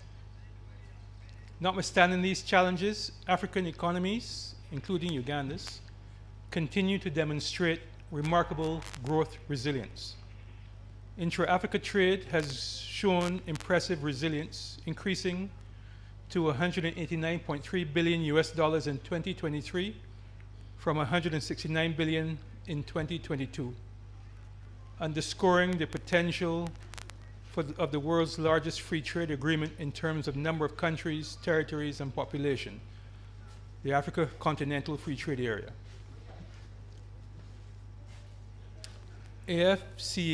AFCTA, as it's also known, has the potential to boost intra-Africa trade further by removing trade barriers, advancing industrialization across the continent, and fostering development of regional value chains. I take note by the movement of officials that His Excellency is very nearby. I want to say that many years ago, the forebears of Africa yearned for the economic integration of this great continent and dreamed of times such as this when the continent would come together for a common purpose and put the interests of Africa's socio-economic development at the fore. AFCFTA is therefore more than a pledge to eliminate tariffs, cut red tape, or simplify custom checks. It's a practical expression of our determination to increase manufacturing and industrial capacity so that we trade in African goods and services produced in Africa by Africans for Africans. So taking note of the arrival, I think, stop at this point. Thank the chairperson for giving me this opportunity to say a few words and look forward to the rest of the ceremony. Thank you. Thank you so much, Your Excellency. May I invite all of you to stand. May I invite you, ladies and gentlemen, to receive our guest of honor, His Excellency, the President of the Republic of Uganda. Commissioning the Uganda Free Zones Export Facility. Today is such an honorable day, and we want to thank God for having delivered us this far, and we want to say that this is a momentous occasion where we are witnessing and being part of the journey of facilitating trade in Uganda. Ladies and gentlemen, I want again to thank God for the life of His Excellency, the President of the Republic of Uganda, and I want to welcome him most sincerely to the Free Zones. Can we give him a hand of applause? Welcome, Your Excellency, to the Uganda Free Zones Export Facility. Thank you so much for joining us this evening. Our first item on the agenda is that His Excellency, the President of the Republic of Uganda, is going to cut a ribbon to open one of the warehouses. And this is a milestone achievement that is designed to enhance and simplify Uganda's export process. This is an initiative that is undertaken under Ministry of Trade in collaboration with the Presidential Advisory Committee on Exports and Industrial Development, together with UFZEPA, that is joining the Uganda Free Zones Authority. And ladies and gentlemen, His Excellency the President is now going to commission. And allow me now to invite Free Zones, please come. Let me invite Hortifresh. Hortifresh, come. Mahmoud and Zake, together with Hugo Invest. Together with Hugo, please pick masks. Go and join the team to open the warehouse. If you delay, then you will stop on the way and return. But I want to thank, okay. Good. Ladies and gentlemen, His Excellency the President has cut the ribbon of the first warehouse at the Uganda Free Zones Export Facility, and we want to thank him for being able to launch and also open the facility. Uganda is proud to have you as our vision bearer, and we want to thank you so very much.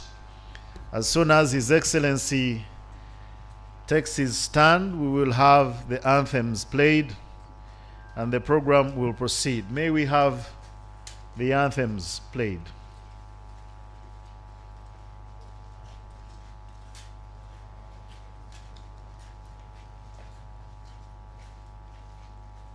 The anthems.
May we humble ourselves for a word of prayer. Kind and gracious Lord, we want to thank you for this opportunity. We want to thank you for this great day that you have bestowed unto us. We want to thank you for the life of our president. And we want to thank you for the atmosphere that you have created for us, the new structures that we are able to achieve. We want to thank you for the government of the Republic of Uganda. And we want to pray that you are in our midst. In Jesus Christ's name we pray. Amen. Thank you so much. You may now take your seats. Your Excellency, the President of the Republic of Uganda, we want to take this opportunity to welcome you to the Uganda Free Zones Export Facility.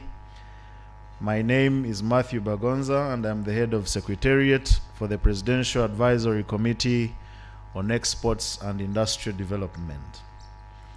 Your Excellency, we're really honored to have you on this facility today, which is a milestone achievement that is designed to enhance and simplify Uganda's export processes for all exporting firms, and this will act as a resource hub for the export of roasted coffee, fresh fruits and vegetables, and also offer training and certification readiness, together with aggregation, sorting and packaging services, and also value addition to our products. Mr. President, allow me to introduce to you some of the key notable peoples that we have today. The team here is led by the Minister of Trade, Industry and Cooperatives, Honorable Francis Mwevesa, and is here with us this evening.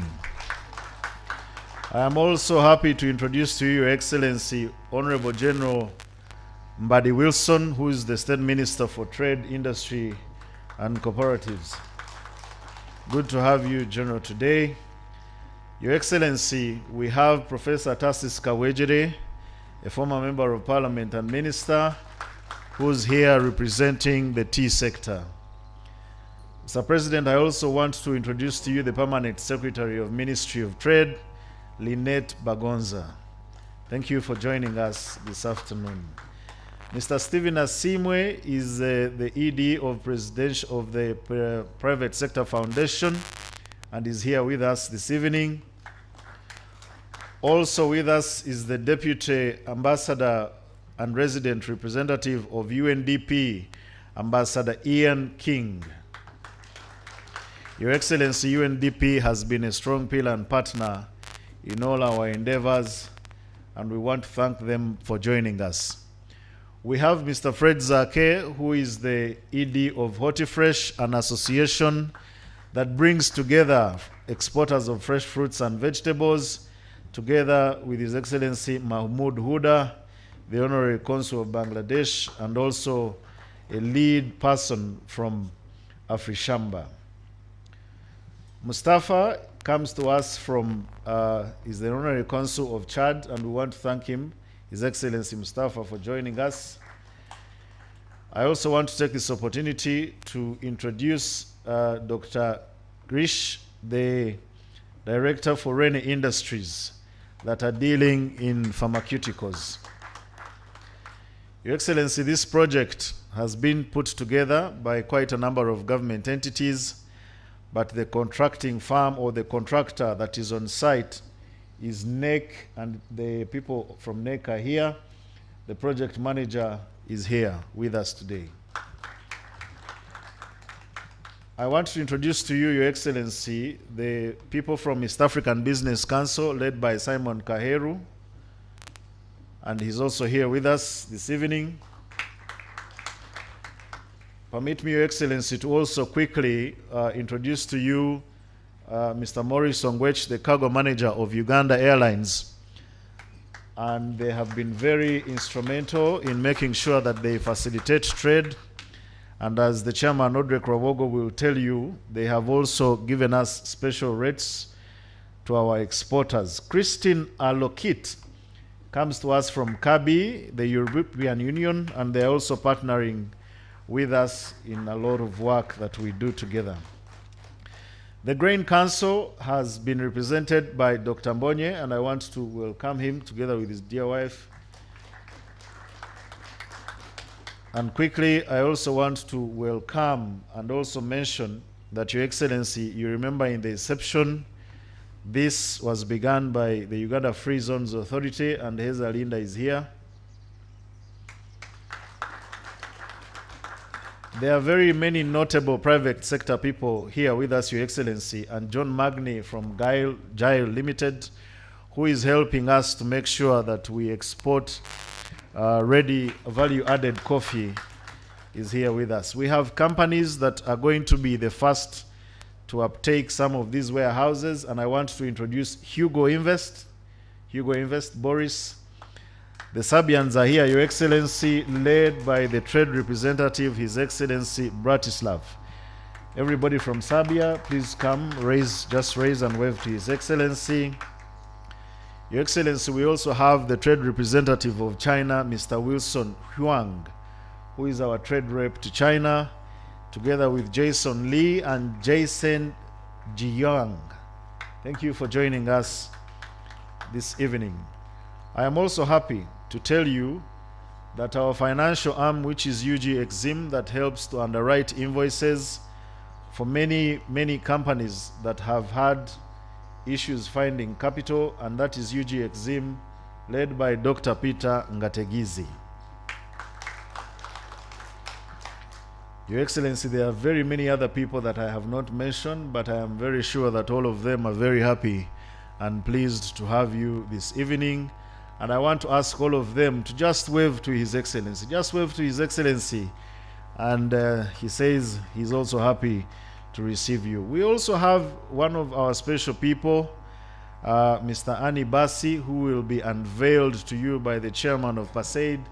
Mr. Ani Basi comes to us from Nigeria, and he has been very instrumental in helping us to open doors in the Nigerian market. Allow me to take this opportunity to invite the PS, Ms. Lynette Bagonza, to give her remarks, and immediately after that, I will tell you what next we have on the program. PS, now is your time.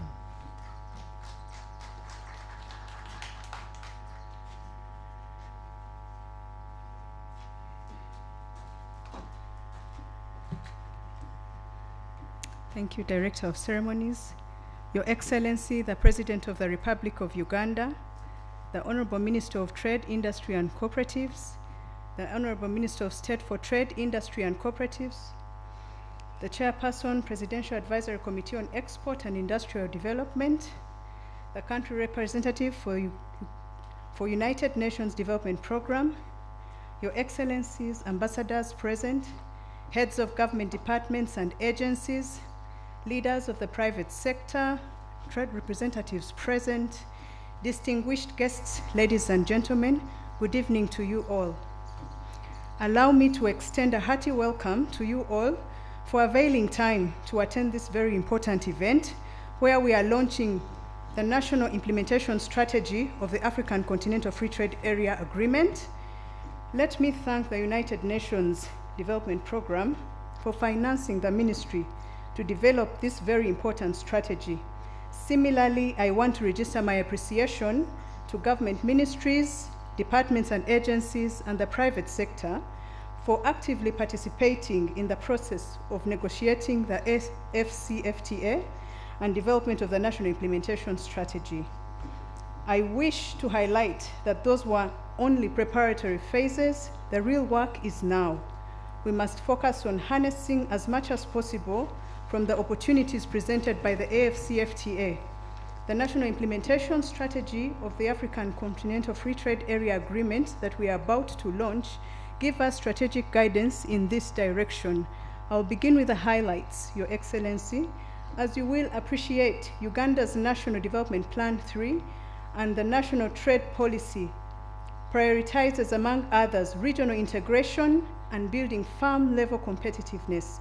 It is in this context that government pursues African integration through the African Continental Free Trade Area for purposes of expanding and consolidating markets for our exports of goods and services. Indeed, up to 96% of our merchandise exports to the African continent are to the East African Community and to the Common Market for Eastern and Southern Africa.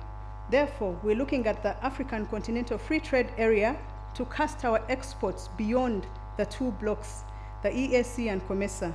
The AFCFTA brings together a population of 1.3 billion people in a US dollars 3.4 trillion economic bloc, and it is envisaged to boost trade among African countries while allowing the continent to develop its own value chains.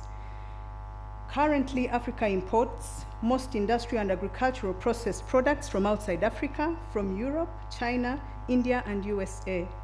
The AFCFTA provides an opportunity for industrial investments with a view to boosting intra-African trade, which provides us opportunities for utilizing our very own raw materials and creates jobs. It gives Uganda an opportunity to promote domestic investment, to harness the AFCFTA rather than over-reliance on foreign direct investment.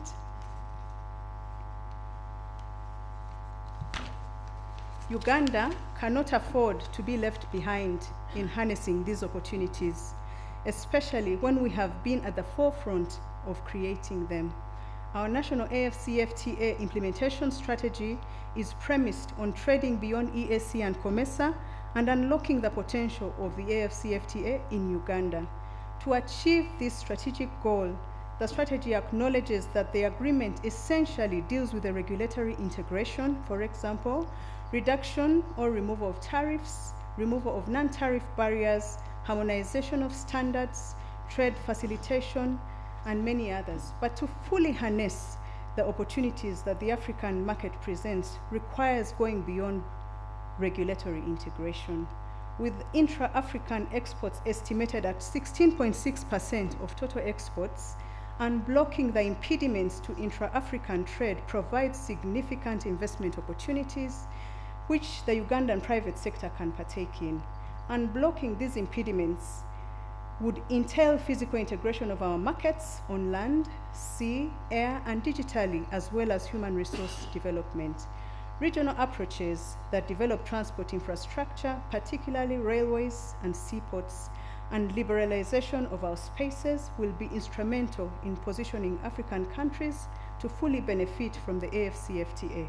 Our national AFCFTA implementation strategy highlights all these and proposes a hybrid approach in implementation, combining both national and regional approaches. Your Excellency, allow me to appreciate your strategic guidance and leadership, particularly on matters of regional integration in Africa. Your championship of regional integration in Africa is already bearing fruits, and I'm very certain that more fruits will continue to be born. I wish to assure you that as a ministry responsible for trade, industry, and cooperatives, we pledge to do whatever it takes to make that dream a reality.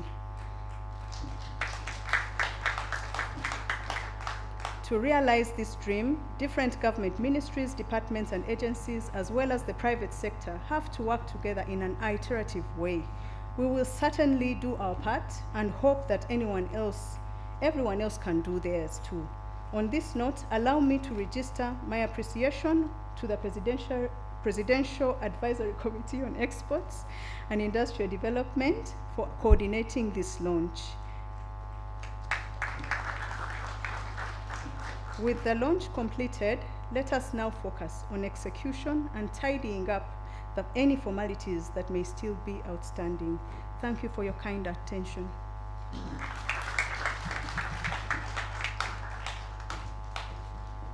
Thank you so much. PS, Your Excellency, Mr. Moses Sabiti is the Vice Chairperson of the Presidential Advisory Committee on Exports and Industrial Development. And in the same light, I also want to introduce to you the Director General of the Uganda Civil Aviation Authority, Mr. Fred Bamwesije. In the interest of time, allow me invite the Chairman of the Presidential Advisory Committee on Exports and Industrial Development, Mr. Odrek Rowogo, to make his remarks and also introduce to you the Trade Rep for Nigeria. Odrek, now is your time.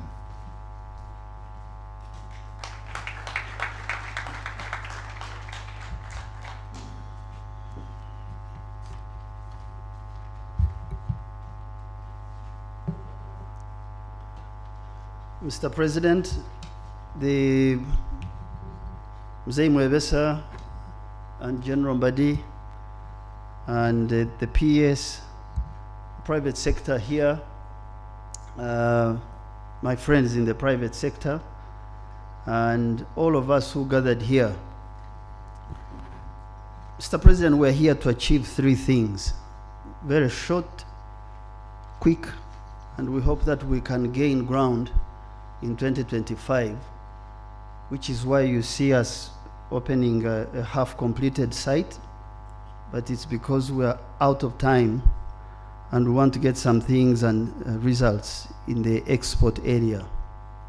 So the first reason we're here is that we commission the first products, specific products, under CFTA, going to the market of Nigeria, formally, and the market of DRC, and these products are based on research we conducted in these 7 countries, working with UNDP and our other allies. And these products include coffee. So we've looked at coffee consumption, roasted coffee consumption in Nigeria and Lagos largely, and Kinshasa. Dairy products, so you'll see some dairy products here. More liquid milk, Annie Bassi tells me, than powder. I thought the other way around. Tea, this is why you see the tea people here, because we have orders for green tea for the market of Nigeria, the market of Ghana. I'm not sure about this, but this fact came from our research.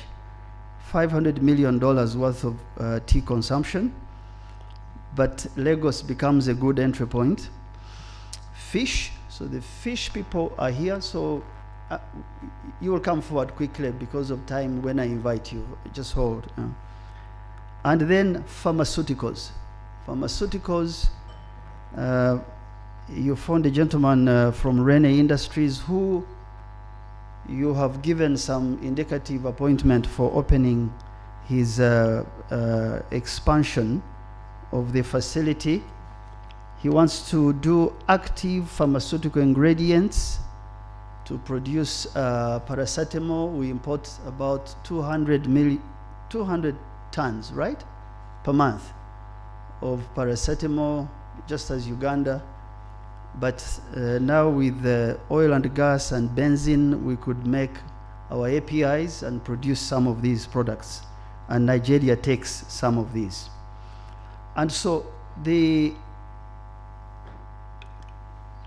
Honorable Minister from Nigeria, the Honorable Malagi, was on the call from Abuja to receive this statement we are making today, Mr. President. But he left at 5, he couldn't attend through. And so we are starting today based on the insights we get from research. And Mr. President, just to refresh your mind, when we began on 16th of March 2022, we presented to you a 4-pillar model, a hypothesis, which we said, if you allow us to do this, we bring some fresh thinking on how you deal with markets. So this day fulfills one of those insights, which is stop blind trade. Don't go to markets without basic research. Even if it's just dipstick, basic consumer preferences, do it. Guide companies on what should be done. And therefore, we're now asking Nigeria today, and there's a trade representative I'll introduce, to do what we've done in 1 or 2 other countries, largely in the Balkans, in Serbia, where you get a product into a warehouse, get it distributed to consumers directly at retail level and hotel level, and use that to negotiate bilateral and multilateral entry terms and conditions to make sure that you can fulfill the requirement of your producers, but also that market attracts investment in the value chains of those products. It gets people to say, we're here and you know, we're doing this work. So if I could use this opportunity, just come forward quickly, Annie Bassi. Annie Bassi is our trade rep. just come here because these are your the first commodities. Yeah, just stand next to me. Okay. Yeah. So we've agreed just a test sample, 2 tons of roasted coffee, 2 tons of milk, 2 tons of tea. I'm not sure about pharmaceuticals yet because we need to get people to study this. You will carry them to Motala Mohammed. You will store them. We'll work under FCTA. FCTA Accra was on, I think, Brenda, and they left. So that we're sure that we can test the Lagos market and support those export orders. So you will be signing here those orders, so just keep here, don't go. You'll be signing this. So, Mr. President, our theory was markets, but markets demand a standard. How do you deal with standards and comply when you don't have a central facility to try this? Because standards, rules, and regulations keep changing on food safety. Mr. President, tomorrow we have what we believe is our final session. We brought international standard experts in food safety, Canada, and our region in Kenya. And tomorrow we're making the final pitch for the Food and Agriculture Authority bill, which you have supported, Mr. President, to bring chemicals, veterinary medicine, equipment in one place under one supervision. But how do you do that without having one place to try this sample? Which brings me to number 2. So number 1 is commission the first products so that we stop the theory of we signed the protocol in 2018, we get consumers to touch our product and test it. And deal with NTBs, non-tariff trade barriers, which are about 10% of the troubles we have in these markets because taxes under CFT have been brought to 6%. But you can see it's still 16% getting a product on the market. But you try, however way you try, you start. The second reason we're here is hand over this facility incomplete, Mr. President, as is, because we think that you start where we are. We could have done this you gave a directive in November. We thought we'd do this in March. March passed, we thought May, we thought September. We felt it tires the private sector to keep postponing these deadlines. You shave the hair the way the head is. So we said we're going to get in before the year is out. And Mr. President, you gave 2 companies a directive to occupy just 2 of the facilities. One is the institution called Hortifresh. Hortifresh, if you can come here also. And Mahmoud Huda. So the idea is that these people work with some of our areas, Mr. President, where you've spent a lot of money doing irrigation facilities. For example, Mobuku, where you can do UAE specific onions that sell highly. Or I think it's Ngenge in Kwen, where you can do mange toots, I don't even know, asparaguses. But those irrigation facilities, we've spent a lot of money, but they're small producers. And now you do the aggregation together. You apply a standard. You build a center of excellence and make sure that we can source, we can prepare, we can ship high-value fruits, vegetables, and flowers. So please just don't go. Stand here because I'm running very quickly. So this is one group. One is Mahmoud Huda has his institution called AfriShamba, a member of Hortifresh. They'll be taking one of these facilities. The second one that you gave a directive in November of last year is Yugo Invest.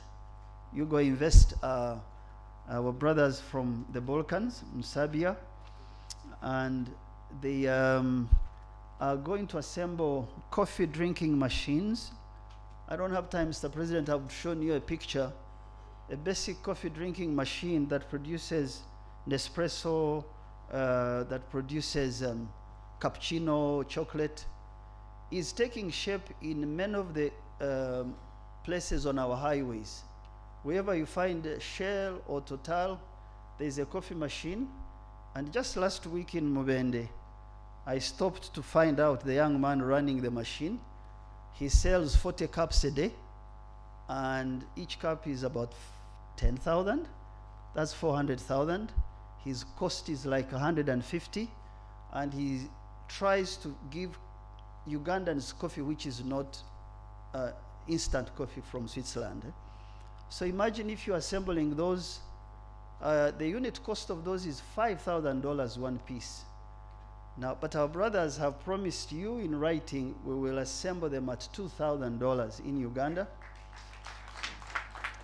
and give them out on a retail and financing plan so that our people can begin to drink good coffee. So I want to ask you, Boris, if you can come forward.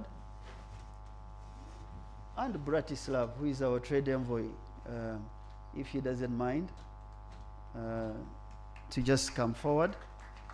So there are two things that Yugo Invest is doing. So roast up to 6,000 metric tons of coffee, which is about 20% of our imported roasted coffee, and ship this out. In the video you saw big canisters. Ship it out ready for drinking, and demystify the story that you must roast coffee in another place but grow it in another, because if you take coffee after 1 month the flavor will be gone. Well, I've been in the retail outlets in the Balkans. 9-month-old coffee in a container tastes like you brewed it today, and that makes a whole lot of difference for markets that we've not been achieving. So take a seat, Boris. Bratislav, take a seat too. You can add chairs here behind me. Now, so this facility also allows us to test the trade agreement that General Mbadi re-signed in October in Serbia, because we signed that we would try and push coffee, cocoa, fruits and vegetables into the Serbian market, as long as we also deal with bilateral air service agreement and investment forward back in the country. This is an agreement signed in 1963, but we've renewed it so that it achieves today's purpose. So, Mr. President, this fulfills our third leg called infrastructure, that you lower the unit cost of production by supporting export farms, you allow standards to be checked in one place, and you make sure that you work with the whatever little you have. So Uganda Airlines, can you stand up? Or maybe just come too? Because for each market where we have no access, we try and negotiate.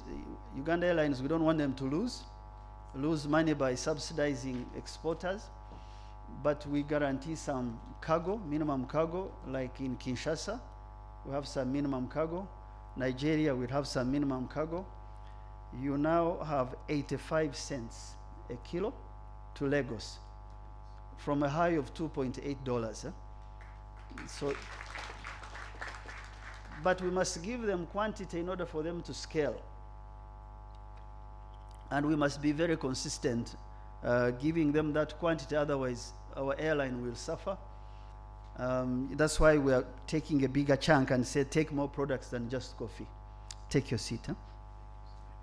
Okay, so that's number two why we're here.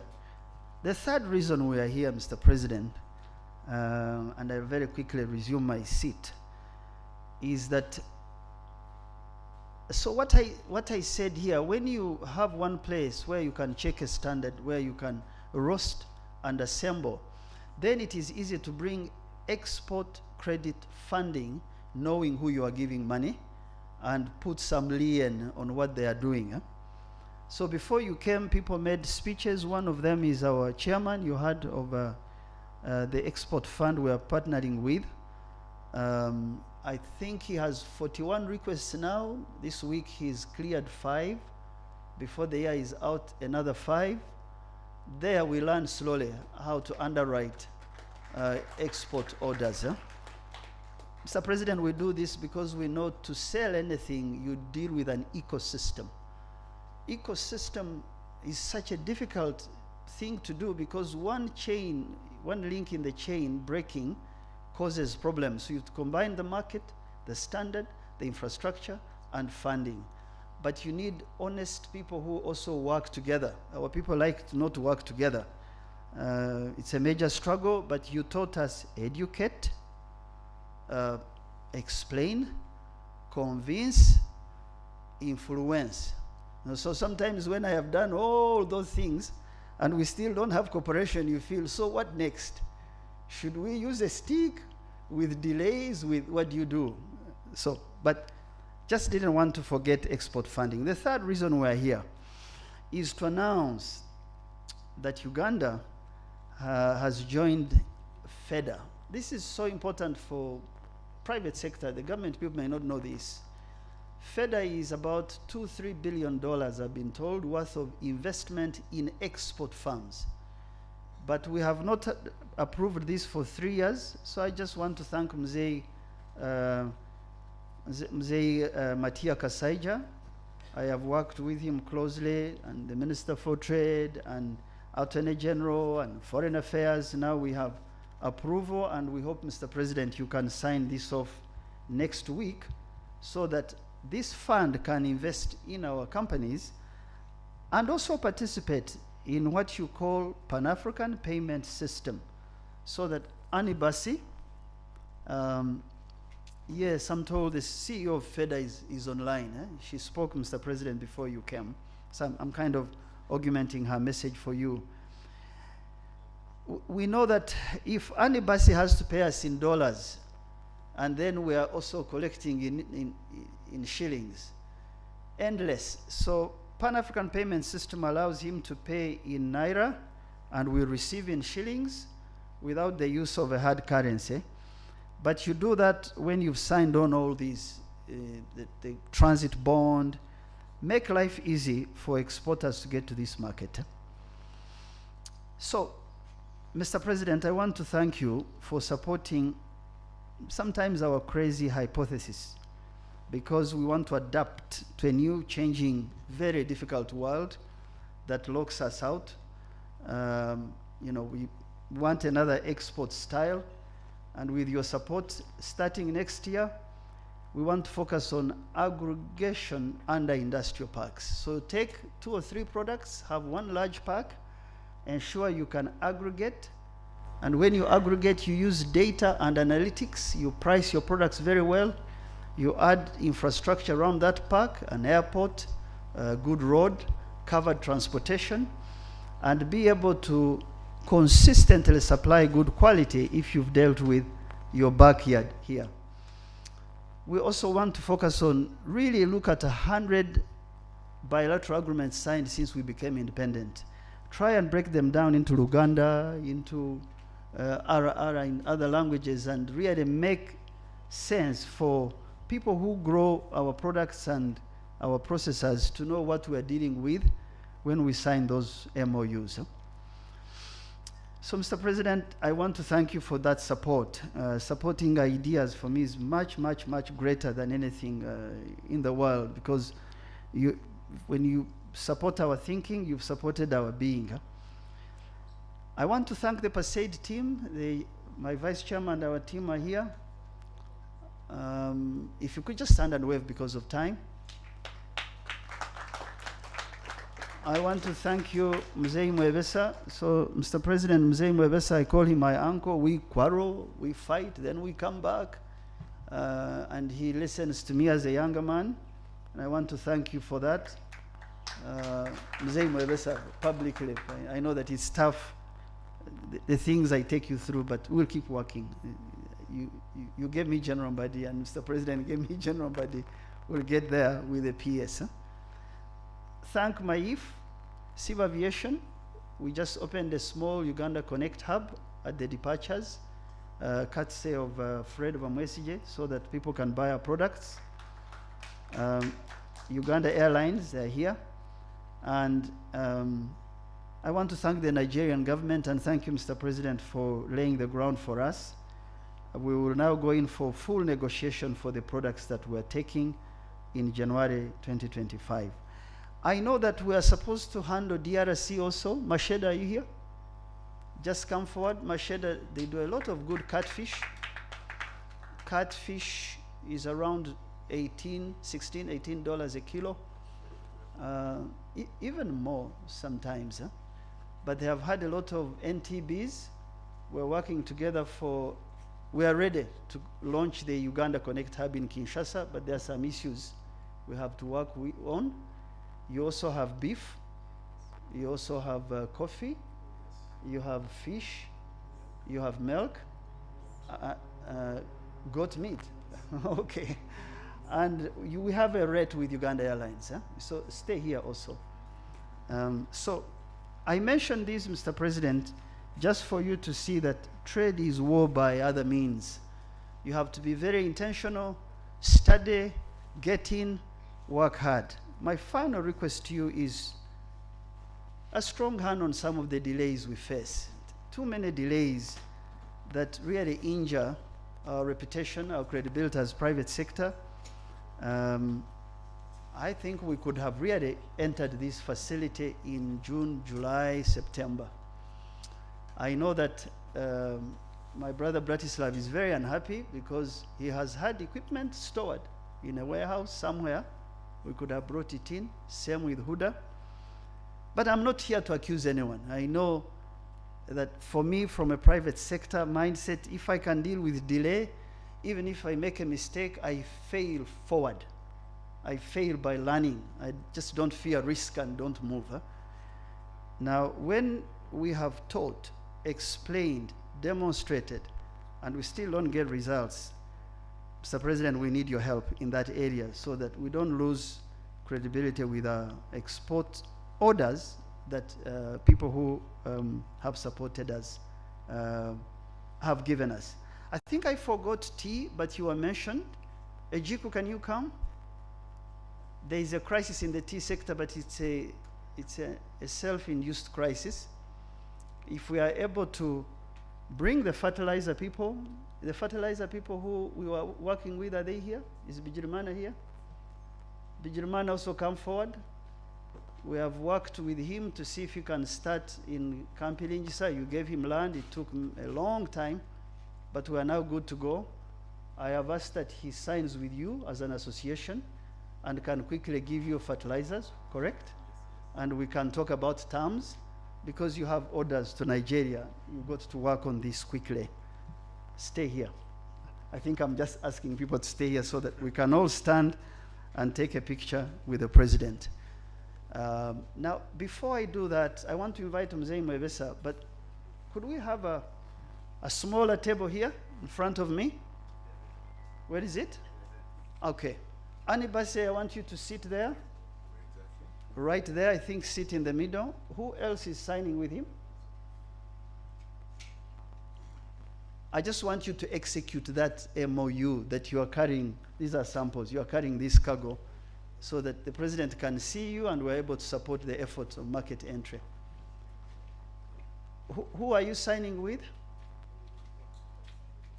Paseid, but can we have the tea people stand there? The milk people stand there. Just stand behind him. Rubahimbi, I know that you are in the farm and former security. You are in tea. Stand there. I don't want to raise Mzeika Wejere. Are there dairy people here from Jessa? Is there anyone from Jessa? Okay, please come forward, Jessa. Anyone from Fish, Masheda? Just stand there.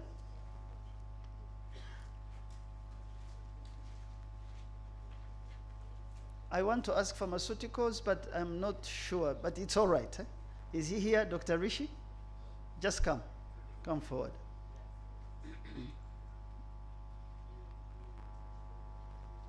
Okay.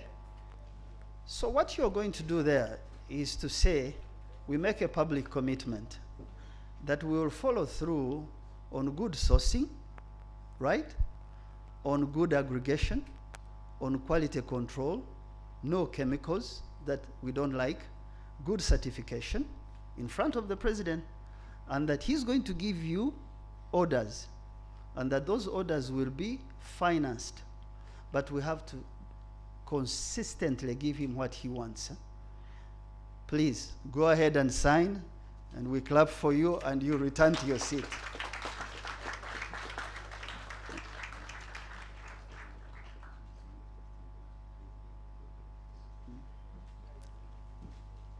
Okay? Are you done? So I'm going to invite Mzee Mwebesa, but Mr. President, it's getting a little dark. Do you mind a group picture here so these people can sit? And then Mzee Mwebesa will invite you, kind of breaking the protocol a little bit. Come forward, everyone I invited here. Stand right in front there. And then I'll perform the last activity.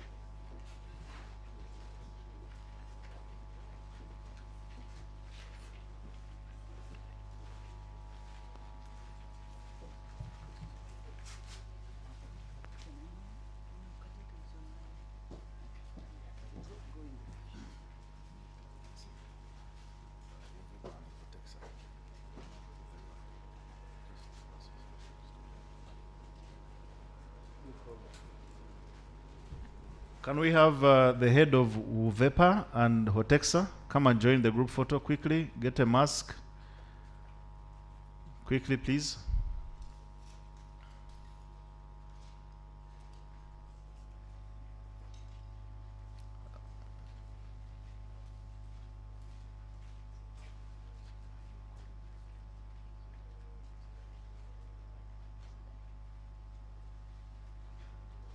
Okay.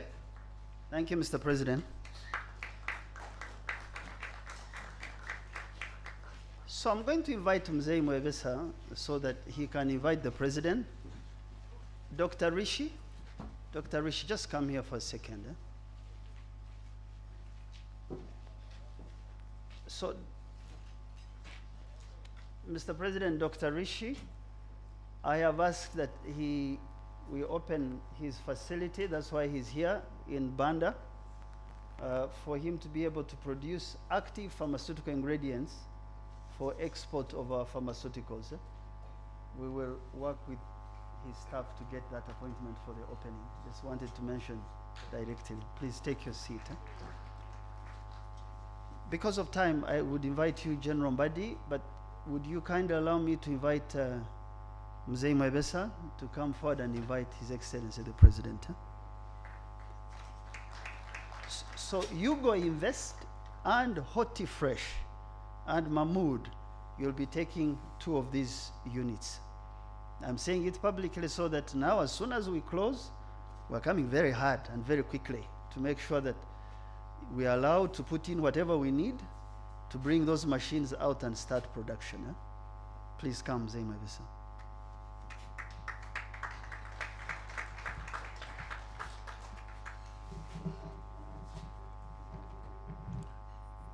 Your Excellency, Honorable Minister, members of Parliament, UNDP resident representative and your team, ambassadors and the senior government officials present, leaders of the private sector, academia, representative of civil society, the media fraternity. It gives me great pleasure to address today at the commissioning of the first public free zone export facility at Entebbe Airport. Your Excellency, distinguished guests, ladies and gentlemen, the concept of free zone dates back centuries, originating as a duty-free port where merchants could trade goods without the burden of taxes and or tariffs. Historically, ancient trading hubs such as Venice, Singapore played a similar role, fostering commerce and prosperity by eliminating trade barriers in the modern era. Free trade zones have evolved in structured economic enclaves offering businesses incentives such as tax exemptions, streamlined customs and processes, and improved infrastructure to attract foreign direct investment, FDI, and stimulate trade. Free zones hold an immense potential for Uganda.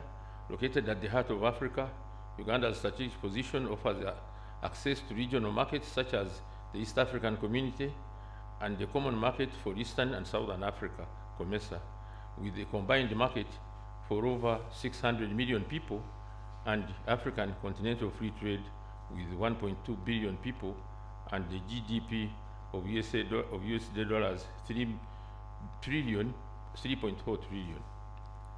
Free zones unlock immense opportunities in attracting foreign investment by offering tax incentives and investors-friendly regulations, thereby attracting global businesses to establish operations in Uganda. They can boost Uganda's exports, such as agricultural products, minerals, and manufactured goods, can find easy access to the international markets, increasing export revenues.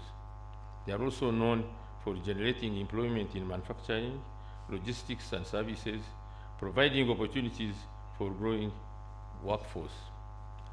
This is not to mention technology transfer, skill development. As foreign companies set up these zones, they bring expertise and technology which can enhance local capacity and skills. Globally, free trade zones have served the powerful tools of economic growth. Your Excellency, ladies and gentlemen, in China, the Shenzhen Special Economic Zone was established in 1980, and it transformed a small fishing village into a global manufacturing and innovation hub. Today, Shenzhen is one of the most advanced cities in the world, contributing significantly to China's GDP.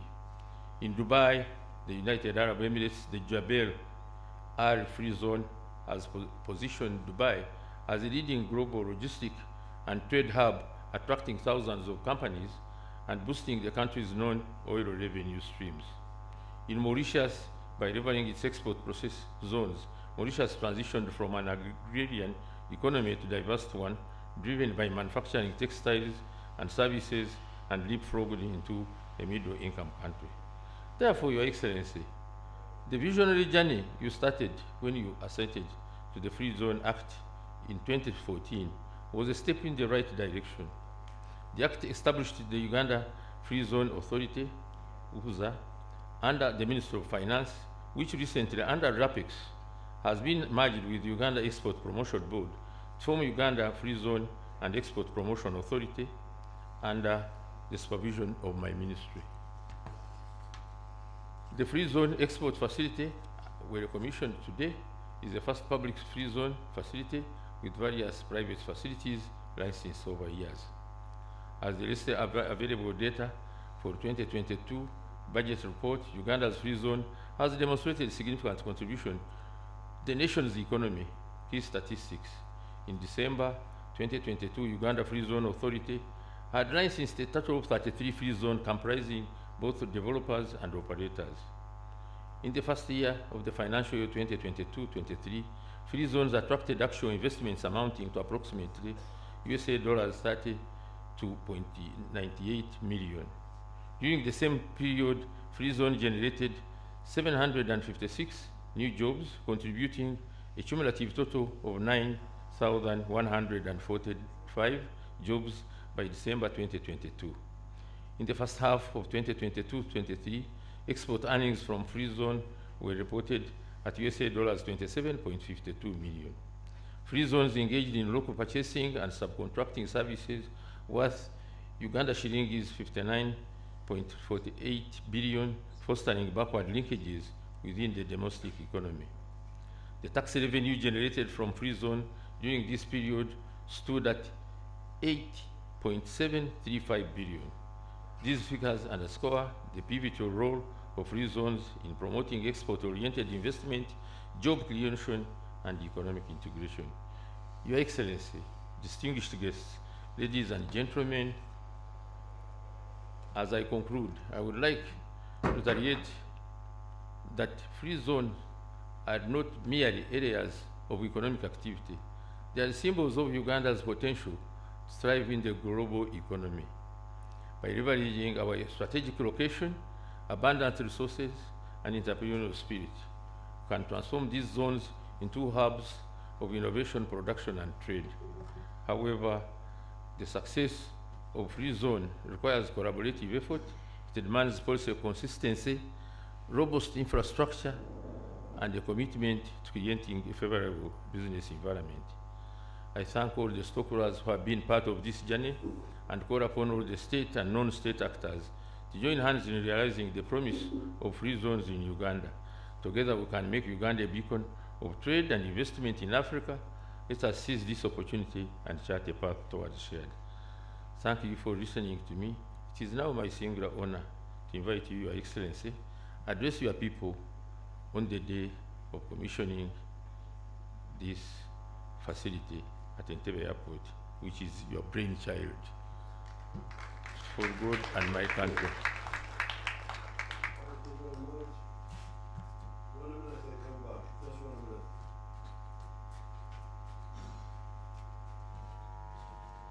Ladies and gentlemen, let us clap for Honorable Mwebesa. We also want to appreciate all the previous speakers, the PS Ministry of Trade. Thank you so much. I also want to thank all the other partners that have been very instrumental in making sure that this is a success. Thank you so much, the Private Sector Foundation. I also want to introduce to you, ladies and gentlemen, as you may have been already introduced to, Dr. Mwambu, the Commissioner, Crop Inspection. This is the man who certifies all products that are exiting Uganda, and he's here to represent MAIF. And as I had earlier mentioned in my first communication to you, that this facility is a milestone achievement that is designed and geared towards enhancing Uganda's export processes for all the exporting farms, and it will serve as a resource hub for the export of roasted coffee, fruits and vegetables, and that it will also serve as a training and certification readiness center, aggregation also for sorting and packaging services that we will call the EU grade pack house, the value addition by transforming lower grade produce into high value products, to reduce waste, and also to make sure that the shared facilities and services do create economies of scale that will help us to lower costs and improve efficiency, particularly for the small-scale producers who can't afford individual pack house warehouses. Your Excellency, you're welcome to address us.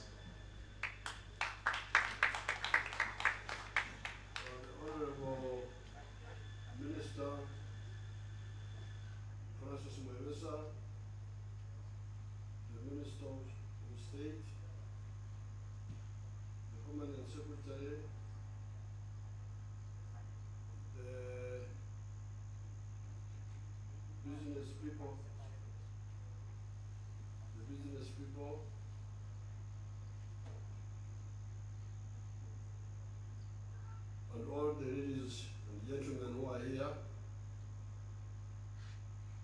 I'm pleased to kick off the journey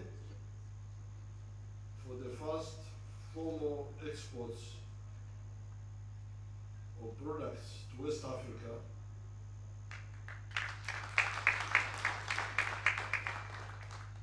under the Africa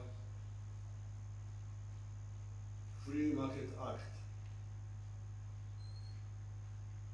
AFCTA, which Uganda and 44 other countries signed in 2018.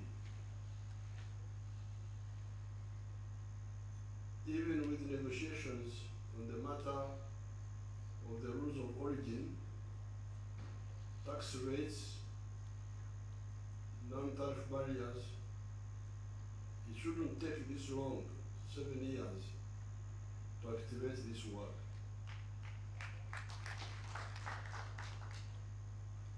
It should have been done much earlier, because I'm aware that more than 45% of all our value-added goods and services are traded within the region and the African continent.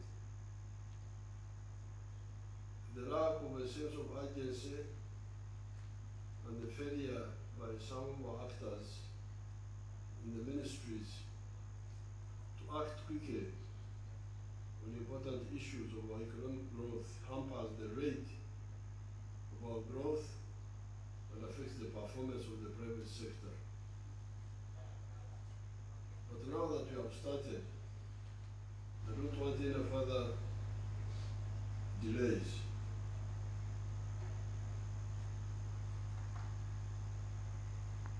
We are going to analyze this issue of delays. What causes delays in something so beneficial? We shall analyze it and really find out what could be the problem.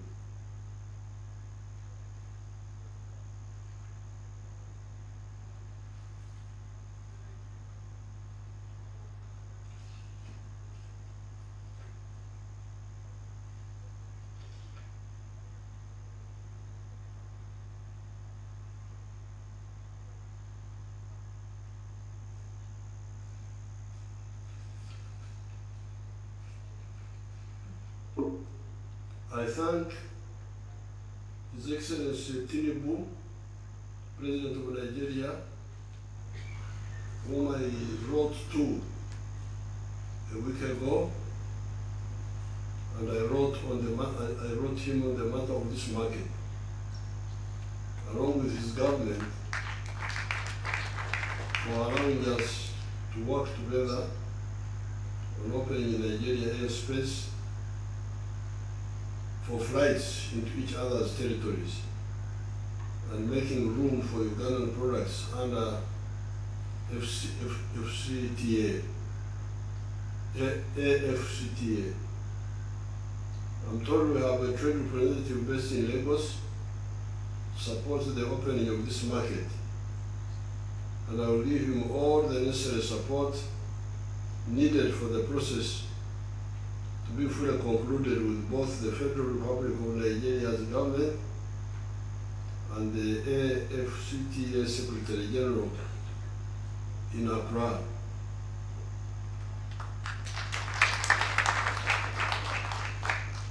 As I've told you in the past, the NRM strongly believes in the principle of Pan-Africanism,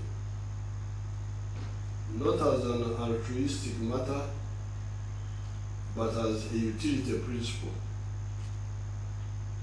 When we trade with each other in Africa, we build wealth together and create a strategic center for the future of Africa's socio-economic transformation and security.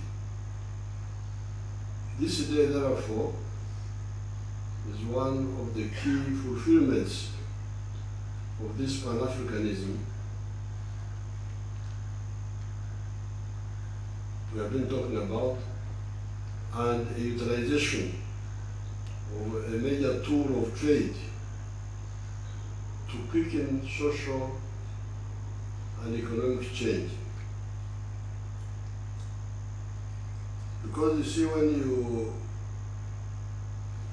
the Africans wake up, as some of the ones in Uganda are beginning to do, you will find that the internal market is not enough. So without the African market, we cannot succeed. This is the problem with, I think this is the problem with Latin America. Latin American countries have a lot of natural resources, but you wonder why they don't succeed.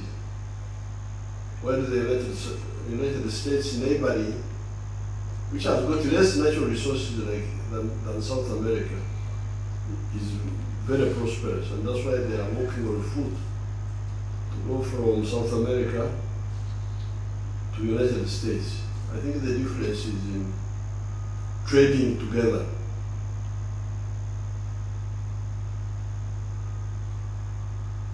This export facility we are commissioning today for coffee roasting, packaging and export, along with fruits, vegetables and flowers, is the first step to many facilities we plan to open in at least 4 corners of the country to make it faster for exporters to aggregate, process, and to get to the markets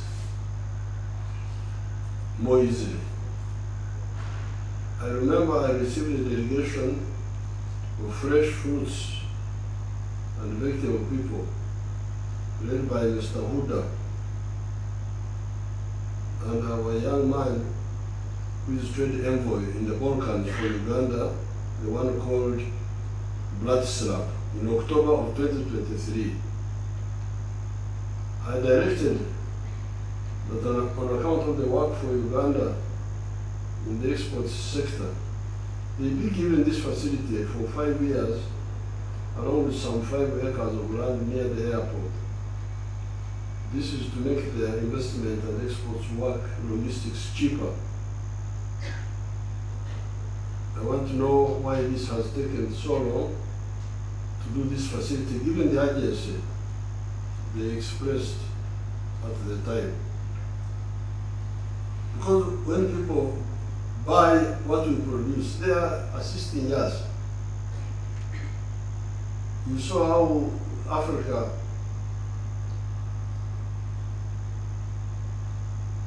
benefited Japan. Japan has been selling vehicles here from 1963. That was the first time I saw Japanese vehicles called Toyota. We had not seen them before. We were mainly buying British vehicles. But from that time, Japan has, I don't know how much wealth they have got out of us. You can total up one day and you give me the figures. How many dollars have Uganda given Japan? And that's why you find there are a lot of jobs in Japan. If you go there, you find all the Japanese have jobs, and there are surplus jobs which have no people to do them. That's how they welcome you and cheer your people. Because we are supporting them, we are buying their products. If somebody helps you to sell your products, he is such a good friend. I even supported them with some grants to start work here by the beginning of this year. The Serbia trade envoy told me he even had equipment for roasting in storage, and wanted to assemble the machines here to make coffee drinking in the country and region easier and create jobs for our youth. Why are some of our people delaying this important work? I'm tasking the Exports Advisory Committee and Mzee Mwevesa, the Minister of Trade, to quickly establish why there are delays and report to me after the coming holidays.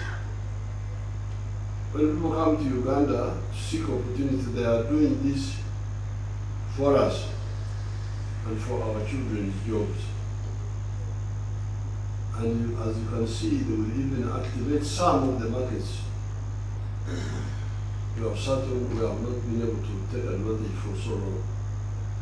I don't want to hear any further delays of export support and investment work our people bring, and it is deliberately ignored because of lack of cooperation or even fault by some elements. Now I have seen that the first exports to the Nigerian market under AFCTA from Uganda would be dairy, coffee, fish, pharmaceuticals and tea. This will help add support to our large commodities we now produce and find market for crops like tea that have suffered lately. But I need to know that there is more Uganda can do, including tourism, attracting investments from the Nigerian business community, which this market and I want this to open up. Tell me what you need as exports supporting institutions, and we'll work this out with you.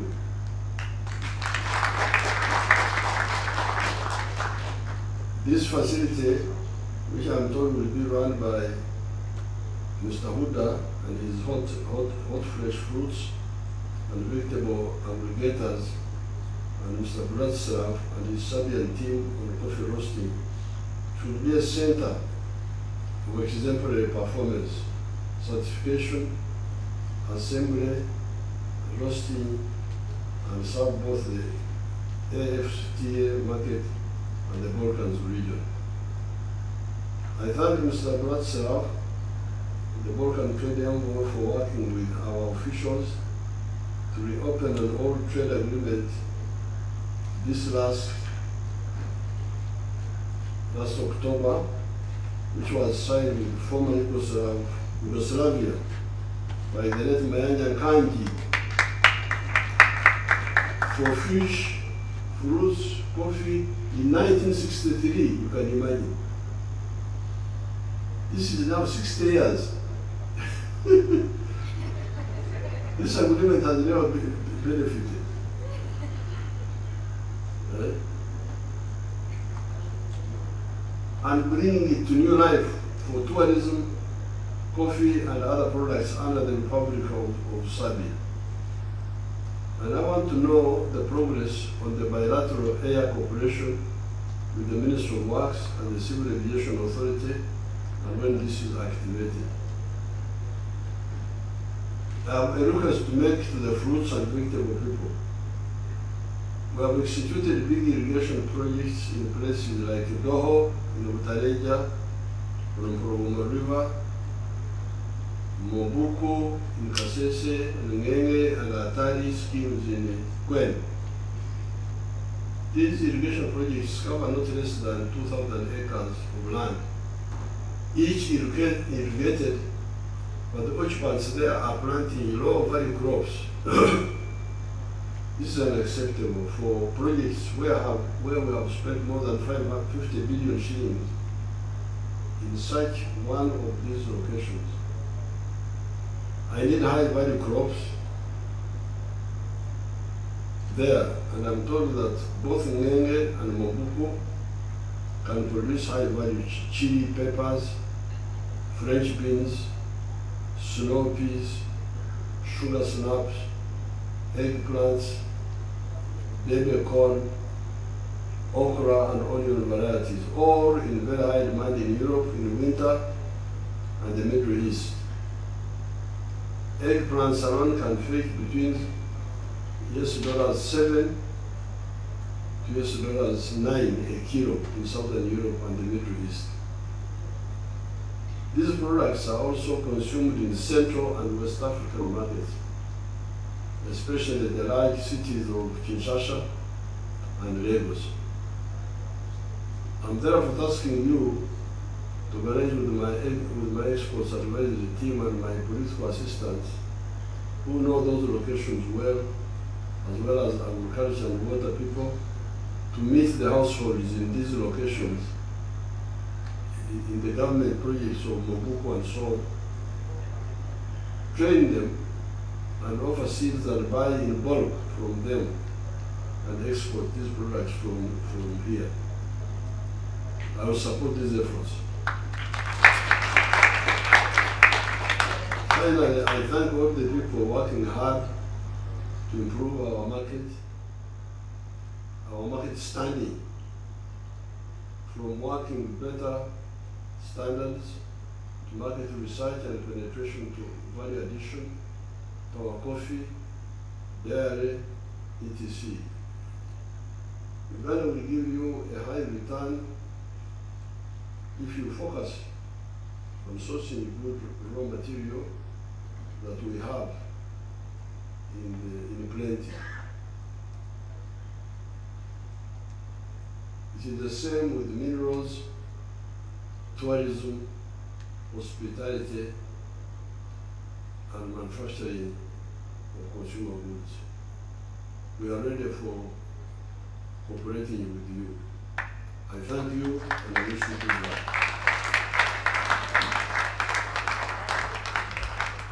Thank you very much. Thank you so much, Your Excellency. Can we give His Excellency another round of applause? Thank you so much, Your Excellency, for all your remarks, and thank you so much for your availability. Ladies and gentlemen, I want to announce the departure of His Excellency, the President of the Republic of Uganda. Thank you so very much, Mr. President, for having honored our invitation and for launching the Free Zones facility. Ladies and gentlemen, His Excellency, the President, is leaving, and we want to thank all those that have participated in this launch. We want to thank each and every one of you, the private sector. We want to thank the Ministry of Trade. We want to thank all our partners who have been very instrumental in making sure that this event is a success. We want to pray for your journey mercies as you head back home, that may the good Lord lead you safely so that you may get to your families safe and sound. We look forward to completing all the unfinished business so that the trade in which we aim to earn foreign exchanges is facilitated smoothly to ensure that Uganda as a country continues to grow today, tomorrow, next year, and the decades to come. Ladies and gentlemen, His Excellency, the President of the Republic of Uganda, has departed, and I want to ask you all to make sure that you do not leave any of your belongings. We did not have the anthems to close because it was already dark past the time. And now I want to ask that all PASAID staff do stay behind. I want to ask that the VIPs take leave, inclusive of the ministers. But I want to ask that you make sure that all your belongings are not forgotten. Thank you all our partners. I want to ask the chairman of PASAID to see off the ministers, all those that have worked closely with us should now alert them to come so that we can have their transportation arranged and all of us may be able to proceed peacefully. Thank you so much. You have been such a great audience. PASAID staff, stay behind as the rest of the people leave. Thank you so much, and God bless you.